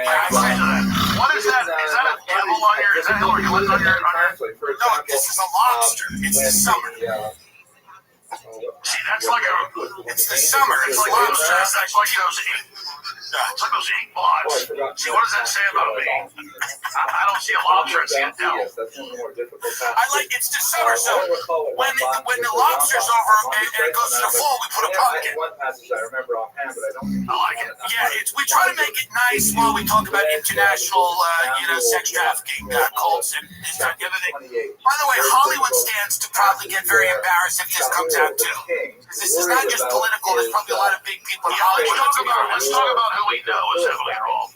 You had a clear blackmailing operation against high-tech people, science people, vaccines, genetic engineers, Harvard, massive Hollywood, the Clinton, Steve Jobs' wives, the Atlantic Monthly owner, Atlantic Magazine, all those people. That's my big frustration, is that we know they're all in there. We know it's all going on. And by Trump doing this, he's now joining with them. And in such a terrible way, and say you're not part of our organization if you question this, which then backs up the left's claim that MAGA's a cult. Well, I'm not the cult. So how are you processing this? Because I'm not a lesser two evils guy, but overall Trump has reached a lot better, I think, than Democrats. But at the same time, it's an integrity issue because I become an accomplice by extension to you. And you're not joining on the cover. Agreed. I process it the same way you process it. I think securing the border, having having the American working class regain ground, and trying to provide a standard of living for people and not opening the borders. They've done that in the UK. It's caused tremendous strife. They're now putting people in jail for tweeting about social and cultural issues in that country. 15 trillion committed, 5 trillion is already flooded in. I mean, he's gotten in this new economic right now. Why you're the Federal Reserve? He's the establishment of wealthy interest cuts. He is still the maverick. Here's what I know. I'll give you inside baseball, and I hate to do this. I started hearing this about a year ago from people really close to Trump. He was 78, Danny 79 now. And then all the trials, all the pressure, all the demonization. He doesn't crack up, but at a certain point he becomes a really grumpy old man. And now, I did this months ago, and I kind of mentioned it, but I don't want to attack him and give them fodder. But it is an issue that incriminate him. It's not Epstein stuff. It's not something that can be a problem. They'll bring in some side issue, and he'll scream at him and say, I only want to hear about stopping World War III, bringing jobs back, securing the border, and defeating election fraud. And he gets really mad now. He didn't used to do that. And other people that talk to him, now, what we can have him saying, sir, you got to stop defending this. You got to stop the MC cover. I mean, and people have done for 30 years, 50 years. He'll just say, fuck you then, and hang up on him, or kick him out of the Oval Office. So, it's not just that he blew up about this. It's good to have a guy that doesn't give a crap. At a certain point, for fighting corruption, but when he doesn't give a crap about his constituents, we're kind of experiencing, what the establishment's experiencing. So I love him doing that to them, but with us, the optics are right bad. Who is he listening to? People say Stephen Miller and Susie Wiles have the most outsized influence in the administration. Do you think that's true? Yeah, I'm not defending Stephen Miller, but from my sources, he basically has the meat on the border and domestic stuff. It's Susie Wiles. And I hate to demonize her. I'm not trying to come after her. I was warned up front she was bad news. And anybody that wants anything has to go through her. I just know her consultancy firm's gone from small to number one. And Bondi and her, they're good buddies, very tight. Is that the case? Absolutely. Well, they were the same consultancy. Right. Is it weird that they have a huge consultant firm, but they're also both in the White House? economic system. It's a major conflict of interest. Behind Middle Ages. So it's not quite Hunter Biden level stuff where 10% of the got. And again, I'm not trying to say they're the only problem. It's just that look, a lot of it is it's complex, it's huge, a lot's going on. And just in And Trump's trying to be pragmatic, but if he thought he could make deals with the deep state, like sure, the CIA and Mossad are implicated, let's shut this down. They walk into the trap, and now, by the way, that stuff we raided from the Democrats, it's all about you. And it doesn't mean it's real. I already predicted it's recycled. It's recycled BS about Trump. And so I think that's why Do you think there's any part of him that says they'll kill me because they tried to, they maybe tried to in Pennsylvania, where very few people are satisfied with the explanation of who that, would-be assassin was, Thomas Matthew Crooks. He had no online footprint. We didn't know that much about him. The media's only recently started to kind of put out a narrative about him, but that was clearly a big brush with death. Do you think that there's any fear in that sense that Trump goes, that people are playing for keeps? I think that's the end of the day. I think overall Trump wants success for America. He's pragmatic and trying to pick the best direction. There's a new video out. It's viral everywhere about, look, Yes, I just saw that, yes. on July 13th, you see the film crew being waved up after he's shot. It shows his production. Believe how they spin in the presidential speech of Trump or Obama or any of which I've been to. Or Bush, or any, I've been to all those. You have the Secret Service directing press up, directing press back. They tell you when you can be there, when you can't. He gets shot, he falls down, they wave him back. He pops back up. They let the press in. These are TV productions. So people seeing that production and then thinking, it's fake. No, the whole thing is a production. But I know ballistics, I know rifles. They didn't have real people shooting at him. And then they just perfectly grazed his ear. And you can't fake real like that. You can't fake the acoustics of another shooter or a guy getting killed or other people getting shot in the background. The greatest directors all fused together. Steven Spielberg, Francis Ford Coppola, Scorsese. Nobody can do that. Nobody can, carry that out. That was real. His ear got grazed. The Democrats hold up the cartridges in the bullet and go, something this big, and it's this big. And when it grazes you, that's exactly what it does. And because, long story short, I can show it to you, and you can hear and blow off at the almost close like a day. Just went right to the side, the same thing happened. And then Mike Camping shot me. It was an accident. But the point was, it's that my grandmother France. The point is, that was real. In all fair and all the shot and the persecution I've gone through was real. Because of that failing, and because of what happened, they're now trying to spin that and make it go away. But people that see, they push the media back. Well, if you go to any debate or presidential deal, they tell the media come forward, they tell them come back. And then once Trump pops back up, they're like, okay, he's okay, you come back forward. Because they're producers, they're filmmakers that run this. They're trying to get iconic shots for videos and put it out for Trump. And so they all see him shot, they get scared and run back. Then he pops back up, it's normal, okay, they creep back up, bring the cameras back up. You got a bunch of Pulitzer Prize winning photographers there. But they got to do what the Secret Service says. So people go, that's a production. Well, Trump does the NFL game. Well, the World Cup game, that's a production. Doesn't mean the game didn't play, it doesn't mean it wasn't real. So yeah, it is a production, but it's a production that is of a real event that's happening. Before you go, what do you think Netanyahu wants? I mean, they bombed Syria today. The Gaza thing's insane. They seem to be hinting that they're not done with Iran. I've heard from people, and there's articles out, maybe this is not a secret, that I don't think they feel like enough damage was done. They want to do more. What do you think ultimately in Trump's 4 years they would like to see? Netanyahu would like to see, like, would be your goal here? Would it be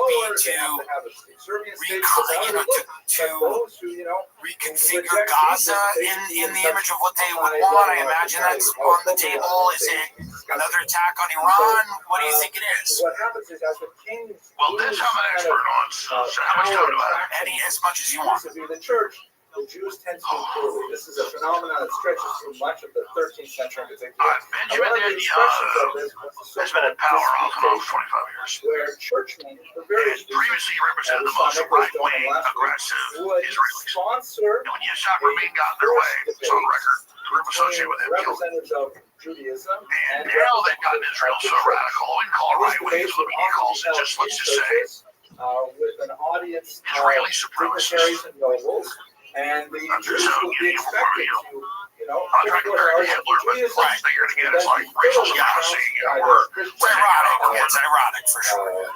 Yeah, we're the master rebel. They're going to drive a group out of their homes in the desert. That's what Pharaoh did to the Jews 3,000 years ago. Right? The pilgrims, that was wrong to the Jews, it's wrong here. I'm not saying the Muslims are little angel cakes are perfect either.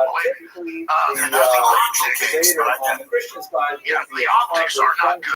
Right. And so a lot of Israelis are like, quit threatening me with my savages.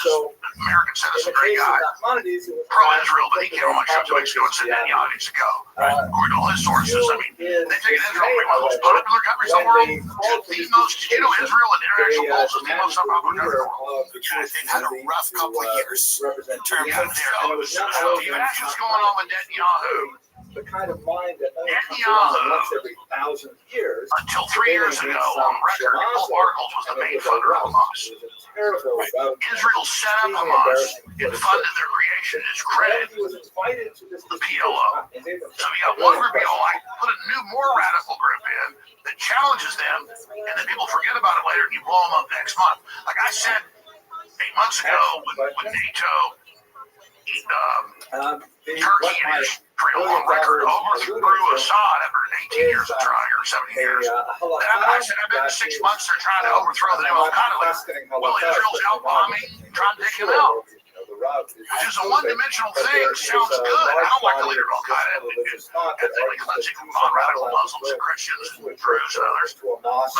But Israel literally ran field hospitals for Al-Qaeda and bombed for them and put them in, as they said was forced.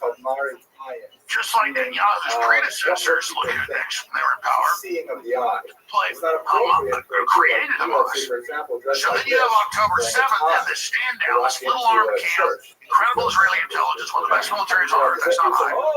7.5 hours, nobody responds. So Hamas breaking across the face and grabbing all these kids. Right. I mean, my God, you fart in Israel, we'll shoot a missile up your ass.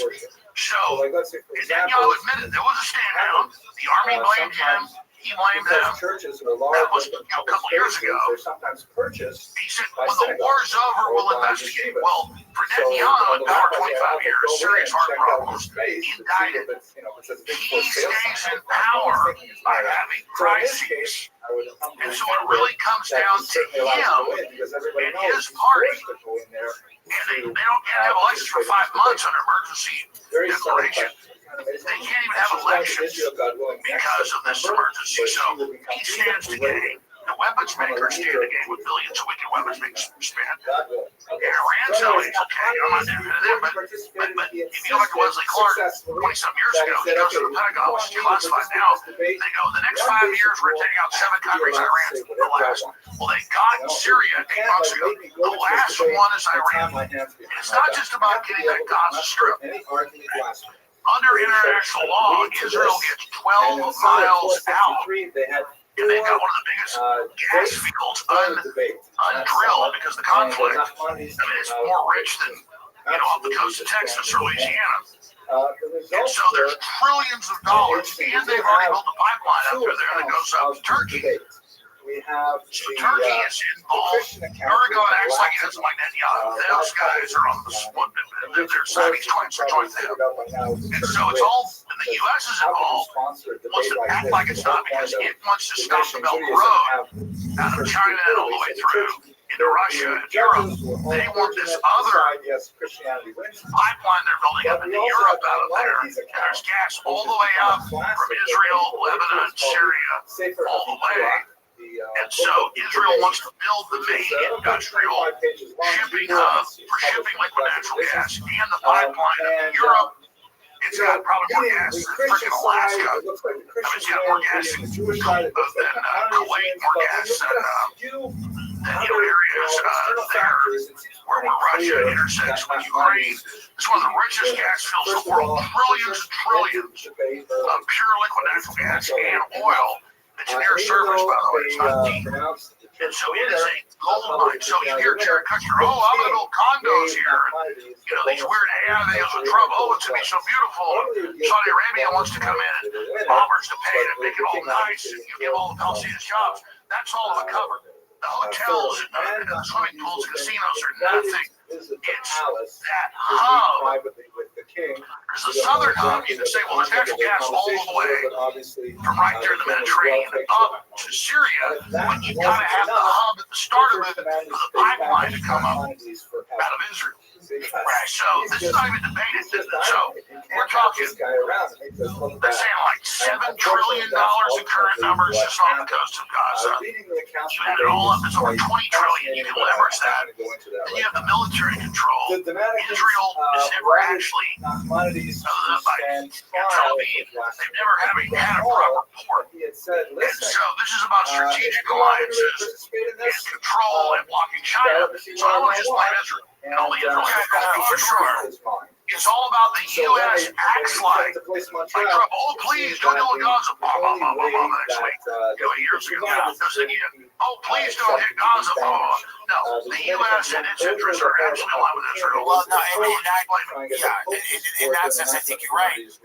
Well, what is the end game in the Ukraine? We are still cutting big checks. We're still spending a lot of money. It seems like we're trying to get that country nuked.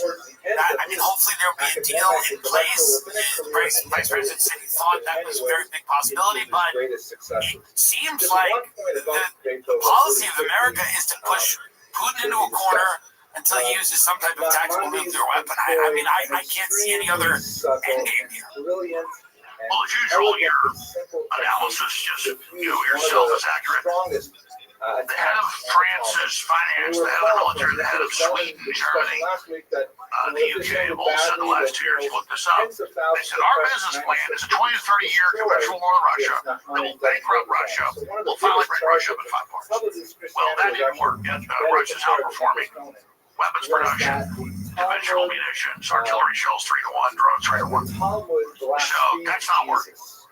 Specifically says some and so the EU's collapsed financially. It wants those. And you've got, just like Vietnam turned out with McNamara, he later admitted this before he died in the documentary. Oh, it's just a big war game to make money. They wanted a place where they could have won very quickly bombing the North. They could have won, destroying it, but they never did that because it was just a way to pump. LBJ made like back then, like $20 billion, like $3 billion himself, just off dredging out the ocean and putting in ports. So it's all a giant war game. And you've had for 15 years the U.S. and Soros overthrowing governments in Ukraine, stirring it up, poking the Russians, and they don't care. As long as they can keep it going, they've laundered $300 billion in just the last few years, and it's all a big weapons laboratory. And so, to them, they don't care. And so, they're talking about 30% of the EU budget now going to Ukraine. Psychotic. So a war is a big black hole that you can launder money through. And at the end of the day, Putin's more popular than ever that he's in a war. It's right. The Iranians and Netanyahu go wing. Mullahs are super unpopular. Now they're popular. Putin was already popular. He's even more popular. It's not like they go wing. But war is a hell of a state. If you go back to the movie on Henry VIII, called The King, which is a true story, he finds out at the end that his ministers have a rebellion in England with the Scots and the Irish and the Welsh, which is all true story. These letters are public now, they've been public for years. And his French cousin, the really oldest Norman from William the Conqueror. They're not even French or British. They're all Vikings that conquered France and England. And they don't tell the new young king because his other brother died, so they had to have him when his dad died. This is a true story. And so he goes and has to have a war with France, and all his buddies die. He wins. And his minister comes to him and says, "You did a really good job. We staged all this." That's why he meets with the king of France. Even though he killed his son, he goes, "Great job. You're really a real leader." And then he meets with the head minister. And the exchequer head goes, "We staged all this for you, sir. Now you put down all the rebellions. You are now the true king of England." And he kills him. It's a true story. He pulls a dagger out. His best friend died and stabs him to death. Learning this whole thing was staged. Real people died. It was a real war, but it was totally staged to put down rebellions in France and in England. And now that's how the real world works. Psychotic, unfortunate. I hope the Trump administration comes clean. It's the only way forward. People in this country need. You cannot have the abuse of children go unchecked. You cannot let foreign governments have leverage over our government and influence that, makes us, completely normal of our principles. Not to say that we are passive or that we are little angel cakes, as you would say. We're certainly not. But everybody, we need to get all the information out, and I appreciate you. I think you're doing an amazing job, and I love that you still come on my show, and I really appreciate you. And a lot of people, I've been begging to come on your show. We should come on. So let me just have the final point. Yes, these Machiavellians think because they think all this twisted Tindy chess that they're smart. No, it's sick. You said it earlier. This big economist, Martin Armstrong, says we're very close to nuclear war. We're rich enough. We understand conquest. We understand duplicitous. But with nuclear weapons and with biological weapons and with 9 million people, we have to stop the conquest economy. We've got to have real peace. And we keep hearing about all this peace, but it's got to stop because it can get out of control. You ask, will there be nuclear war? Yes, on the threat escalation ladder. It goes from 1 to 44 in the rank of which everybody uses the same model. We're at like 35 now. A few more. Remember 2 years ago, Biden said we can't give F-16s and Abrams tanks since World War III because it goes up the escalation ladder. We're now to Trump met with Zelensky 2 weeks ago and said maybe we'll bomb Moscow so they'll stop. It just goes and goes and goes. Going. And the elites would rather destroy the world than sacrifice their positions of power. Exactly. They've got their bunkers, like Dr. Strangelove, based on a true story, like Curtis LeMay, and the chairman of the Joint Staff, LLMs, come to, when they came out in 64, made in 63, it's all declassified. And I know Jimmy Kubrick and all that stuff, but it's just films made on this final thing. Curtis LeMay, the deputy head of the Joint Staff, LLMs, look this up, folks. They come the last year of the Eisenhower administration. Supreme Allied Commander, super hardcore, was mad at the Germans and said, well, there's only food for other people, we'll starve 2 million to death. Wasn't like he was a pussy at the end of the war. They come to him, they say, sir, we're going to bomb our own military bases and shoot down our own planes. And we're going to blame the Russians and send the Cubans to it. We've got a plan to sneak attack Russia. And we think we'll only lose 20 million Americans in their nuclear response. But we wait a few years under mutually assured destruction, they'll be able to take us out. And he fired them. And then they tried to come back and Kennedy fired them. That's Operation Northwoods. The movie Dr. Strangelove was leaked basically to Kubrick. And he made the film to show what happened. They were literally in meetings talking about mine shafts and how he could gross domestic product does. Even in the worst case scenario, they knocked out most of the population. And they came to Eisenhower, and then they tried again. Guess who the adjunct of LLM was? Like 27. Donald Rumsfeld. Wow. So when you see 9/11 in the Project American Century, it's the same people. And Cheney, he brought it. So this is literally the ghost of the LLM and the ghost of Curtis LeMay. The movie Dr. Strangelove is a documentary of what almost happened. The Cuban Missile Crisis, classified. The U.S. put 19 missiles on the border of Russia, in several places like Turkey, medium-range nukes. Russia put nukes there. I'm not in Russia. I've been to Russia. The point is that we're all told in school books, oh, the Russians put medium-range nukes in Cuba because they're assholes. No, Khrushchev was on TV saying, get your missiles out. But our media was so controlled, nobody knew we put missiles on their border. So it's the same story. It's not the average American's bad. It's not that Eisenhower's bad or Kennedy was bad. We have these crazy power-mad generals, and now what do we do? We put missiles on Russia's border. That's what Russia said a year ago. They said, you already are hitting us every day with medium-range hypersonic missiles. We can't stop. If you hit us 2 or 3 a day, we won't respond. But if we see a large aeronautic attack of hundreds or thousands of missiles, we have to believe it's a nuclear sneak attack, because that's how they can shoot. Right, so Mach 5, Mach 10, they can take out all the Russian bases. Most of Russian weapons are in the West. Most of the Russians are in the West. Conduct yourself in these ways, and they say you shoot a bunch of these, nuke you. So you got a nuclear sneak attack. That's why we're so close. You ask, are we close to nuclear war? The atomic energy scientists come out of Chicago, the most respected, said we are the closest to nuclear war. Remember, you heard 2 minutes to midnight? It used to be 2 minutes to midnight. We're something like 20 seconds to nuclear war now. Yeah. So with the Cuban Missile Crisis, 2 minutes to midnight means total nuclear war. Last time I checked, we're 20 seconds from midnight. That's your answer. Follow me at RealRabbi on X. Your forwards.com/show. And I love you, Tim. Love you, Alex Jones. Thank you so much. Alex Jones, everyone. Thank you. so that's why it's printed in the prayer. Alex Jones with us, legendary broadcaster, friend of the show.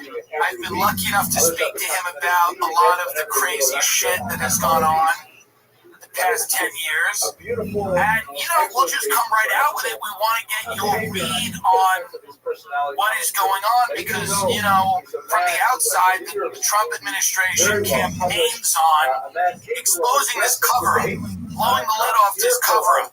And then they get in office, and now it seems like they're part of this cover-up. So, what, in your estimation, has happened? That's about all I know. Well, all I can do is observe from the outside. I have a lot of sources, spend some baseball on what's happening. But the fact I know is this. 15 days ago, they leaked to Axios, the Justice Department, this Epstein didn't that when they wanted to make a opinion for Shabbos, they actually had to there wasn't even trafficking, and there wasn't any blackmail. Israel at that time had been devastated by the Tatar hordes that had been there. That flies in the face of the court cases, the evidence, the intelligence connections, everything we know. And then I came out that Monday, 14 days ago, and I said, this isn't Van Bondi. I'm not defending her outrage. She said, like you said, she should go back to policing jet skis in Florida. But then, he comes out the next day and says on Truth Social, no, we need the FBI to move on. I told him to do this. The next day in a press conference, he chews out the reporter. We're talking about all these issues saying, how dare you disagree the grants of dead kids in Texas with the floods. Shut up. And it's uncharacteristic for Trump. He looks scared. He looks concerned. And then all the other Truth Social posts about, if you ask questions, you're with the Democrats, and this is all a Democrat-made-up hoax, and you're just idiots. When all his surrogates has been promised they'd bring this out, he talked about bringing it out. So this is Harry Carey. This is seppuku. For those that don't know Japanese, that means suicide. And I had the head of Restream polling on the best polling agency, the most accurate on record today. He said Trump has lost 14 points with independents, 5 points with his fan base. Like Steve Bannon said a week ago, that'll lose him. Before Rasmussen reported it, his net reckoning was right. 40 seats probably in the midterms in a year and a half. This is Trump self-harming. And from all my research, he knew Epstein, there were socialites, all that, but they would have already used this, that he was saying they had something. The Chados they brought out during that one group of people. They said that Melania was a hooker, that Epstein introduced her, a modeling agency, we looked into that. With Trump's modeling agency, that wasn't true. So they're kind of regurgitating all that on one hand. So why did Trump act so panicked, deer in the headlights, and come out and say, there is no list. Okay, there is a list, but you're still an idiot if you look at it. So, okay, we'll have Pam Bondi release the grand jury transcripts from Ghislaine Maxwell that Comey's daughter ran the cover-up on, and the Epstein case 6 years ago where he died in jail. So you couldn't do a bigger Streisand effect. You couldn't come out and say, I'm more guilty than what he did. And my loyalty to the truth, I'm egotistic about it. I can't, even though I want Trump to succeed and Democrats are my sworn enemy, Trump will be in prison. I'm just like having to report this, that this is beyond insane. Yeah. And it's like Trump blowing his feet off with a 12-gauge shotgun. Well, we know that this was not only a blackmail operation, but it was also a money laundering operation. And we know that Jeffrey Epstein was working for billionaires like Les Wexner and many others. And we know that there's been a lot of talk about the connections that Epstein had to intelligence and moving money around the world, making sums of money disappear. Is it a complete coincidence that a lot of this seemed to happen around the time that Benjamin Netanyahu paid a visit to the White House? Well, as usual, Jim Dillon, you're very informed on this media, and you nailed it. I don't want to attack Israel. I'm not a big Israel hater, but Netanyahu is, in my view, the villain of the last 25 years in Israel, in and out of power. It definitely is the cliche of Israel trying to manipulate the United States' internal politics and foreign policy, particularly in the Middle East. So definitely Netanyahu is heavily involved in. Ghislaine Maxwell, who was convicted of human trafficking, though the new memos, and Trump says there is none of that. Well, then how is she convicted? Her dad, Robert Maxwell, was on record Mossad, buried Mount of Olives, with military honors and MI6 and Russian intelligence reportedly. Fell off his job when all this came out. And just like when he died decades ago, all of a sudden millions of dollars was sucked out of his bank accounts. And so, from my evidence and research, it's pretty conclusive. Epstein was a junior to Ghislaine, who took over the family MI6, CIA, Mossad business. Because that level, they're all interconnected. And it was more than just trafficking underage girls. That was kind of like a side hors d'oeuvre or a little rider. The larger issue was money laundering, and then now the Democrats have honed in on this. I said months ago and weeks ago that Trump needs to not just call for the grand jury stuff to be released, or the stuff from her trial, or the trial that ever happened, because Epstein died in custody there in New York in that detention center. We should demand the billions. It was 1.1 million right after he died. Over $1 billion when he was in custody. 5.5 years ago in New York, that was out of his business account. And so now, as I predicted a month ago and 2 weeks ago, before this broke, I said, surely things I said, dollars go right before. And so I'm agree with you, very astute. I was going to make that point. This isn't even so much about human trafficking as it is about the money laundering that was going on. Then you've got Bill Barr, whose dad, Donald Barr, ran the school. Epstein at 20 got hired with no credentials to be the top math teacher. And then Barr was OSS, CIA, his dad, Donald Barr. Then Barr was CIA, kind of the head of Iran-Contra operations, the White House. And then his dad, Donald Barr, writes a book about space relations, about aliens on a planet that kidnap human girls and rape them. And then they train humans to enjoy it and join them in the raping of children. This is beyond crazy.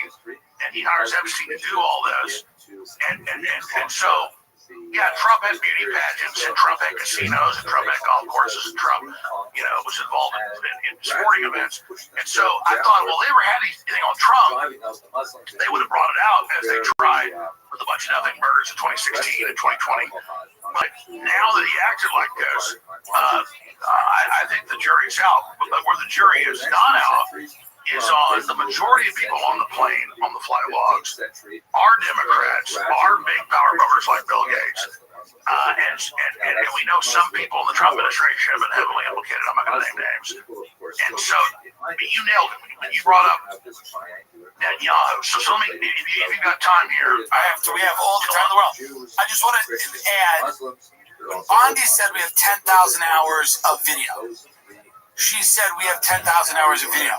I had dinner last week with the vice president. He told me that was commercial pornography.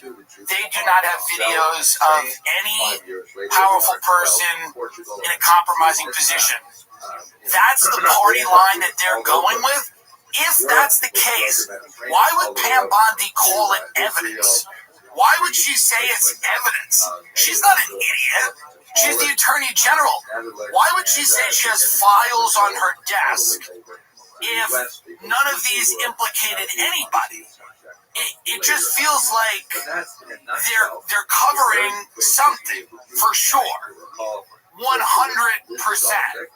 And I feel like they're telling a story, and the story doesn't make any sense. I really said so. There's so much data I have. It would take 100 hours, but we'll go as long as you need. Here's what I'm trying to say.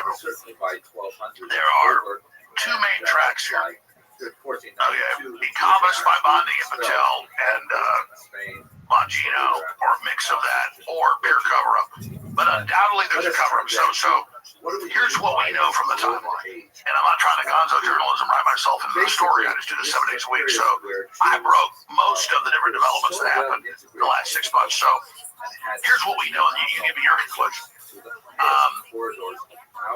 Trump surrogates said they're going to release it. They get in. In March, they're given this old Epstein information at that press conference with the supervisors. And a day and a half before that happens, I have O'Boyle, who is the main, one of the top FBI whistleblowers exposed so much. And he says, my New York sources say they've got massive Epstein videos and files that the Democrats are suppressing and not giving to Trump. And Bonnie's been set up. We're meeting with her tonight. My sources are. And she's going to expose the fact that she's been set up. The next day she comes out, and on the cover sheet of the binder says, this is phase 1. I learned there's a lot more in New York with Comey's daughter and Comey running it, which we don't control the file the whole time. If they don't give it to us in 24 hours, we're going to go grab it. 24 hours goes by, they go grab it. The head of the FBI in New York resigns. The guy that said dig in, don't do it. And then they're given these files, but that's the setup. Obviously, if the Democrats, before Trump and after Trump and now, control the file, and James Comey, Maureen Comey controlled it, are they going to leave stuff in that's incriminating? No, it's logical to say they're going to probably drop a dime on themselves. Not that my whistleblower was bad. They're going to drop a dime. Oh, we've really got the real file. So Trump's like, yeah, go get it. Grab it. Get them. They get the file. And then I talked to FBI sources, multiple, call Sarah and others, showed me the text message. This is in late March, days after. That indeed, the way the FBI works, the top of the FBI does investigations, they get the truckloads out of New York. They send it all over the country to field offices, say, do what you want. Then the FBI, we confirm this, looks at it. It's got all this stuff about Trump in it, whether it's true or not. Bondi and them come back and say to Trump, it's got all this about you. Then you see the deer in the headlights interview 2 months ago with Bongino and Cash Patel on Fox. They're like they're hostages. They're like, no, you can trust us. He killed himself, and Epstein acted alone and didn't do anything. And case closed. And I said this before Trump said it a week and a half ago. I said, Trump has learned, or this is a big possibility, they've spiked him with poison pills. They're not just going to take out bad stuff about them. They're going to add all the innuendo, all the Jane Does, all the stuff recycled in. Then Trump comes out for social last Saturday, 8 days ago, Saturday before last, and says, hey, they control the file. Not saying Epstein doesn't exist or wasn't bad. That's how the media spun it. He says they put a bunch of bull in there, which I was even able to predict. So that's one track of what it is and why he acted so scared and hysterical. The other track is he was a big playboy. He was hanging out with Epstein. He was running beauty packages. Maybe he did some stuff he wasn't supposed to. He had some and now they're bringing it out. So now the jury's out on Trump. Now he's got to be suspect. But the same people that run Crossfire Hurricane, the fake Russiagate, Obama, Clapper, Comey, Brennan, that did all this, who are known fake frauds, who are known to be all over the Epstein file, who are known controlling it on the U.S. side. Anything they tell me suspect, so I don't believe it right away. Then you bring up Netanyahu, and that's the key. So secular power. Anytime Mossad is going to operate like this on domestic soil, they're going to need a CIA agreement to pass. This goes on for decades. And then you've got Maxwell's dad that was MI6, Mossad, on record. And KGB, triple agent, highest level. The real agents are triple level, or even quadruple level. So, you have Trump, yeah, grab it, do it, he gets it, oh my God, I've been set up. Then he's mad at Netanyahu, and from behind the scenes sources, we're not at that area months ago. Netanyahu shows up, suddenly Trump 180s, searching whatever Netanyahu wants, and we know who has the full file of all the hidden cameras and all the stuff, at little island in the Caribbean, and the facility in Zararak next to Mexico in New York. And we had Andrew Barak there photographed dozens of times, in 30-some meetings there in New York. And all of a sudden you get a 180 as soon as Netanyahu shows up. Now Trump learns what's in the FBI file. Right after that, then Netanyahu comes and tells him, and I don't believe from my sources, and this is high-level FBI, that it is Trump, but it's people in his administration, including a top financial advisor that's heavily involved. Trump wants to get his agenda through of jobs, $15 trillion investment coming in, $3 trillion a year. He wants to stop World War III. I'm not defending this. I'm saying I'm thinking, I've been told. Yeah. And so he goes, oh my God, this is a giant new Russiagate setup. He comes out and says to my husband, to his supporters, I'd be crazy when you say, a top financial advisor. Are we talking about Epstein's neighbor? All right, ladies and gentlemen, why don't we get started? We are. So, thank you for coming. It's the first night of the spring semester. So you're telling for me, Art, I'm not trying to be a person. Yeah, because he made it in the innocent. A little bit unwell. That's right, Howard They London. have the Don't sue notorious me! Taurus and Well, this is beyond suing. This is like, yeah, you're gonna find me in a pool. Yeah, you're right. Now, beyond that stage right I'll just say you brought it out, you're smart and figured it out. Nobody else was. I'm a church. thank you to all of you for They're your kind blackmailing the thoughts Lunding. for I've my confirmed that father. from the FBI. He has it's had, not alleged anything wrong. I'm proud to say, and rightly say, a rather remarkable Here's my recovery. question. He's Ghislaine Maxwell sitting still in the hospital. I imagine jail. that. I believe in Tallahassee, in Put Florida. it to you this way. We have I Alex had the opportunity Acosta, by going up who to Canada, I supposedly had the there was an opportunity to unsourced speak with my or father privately at length sourced, about things that unnamed were very source important.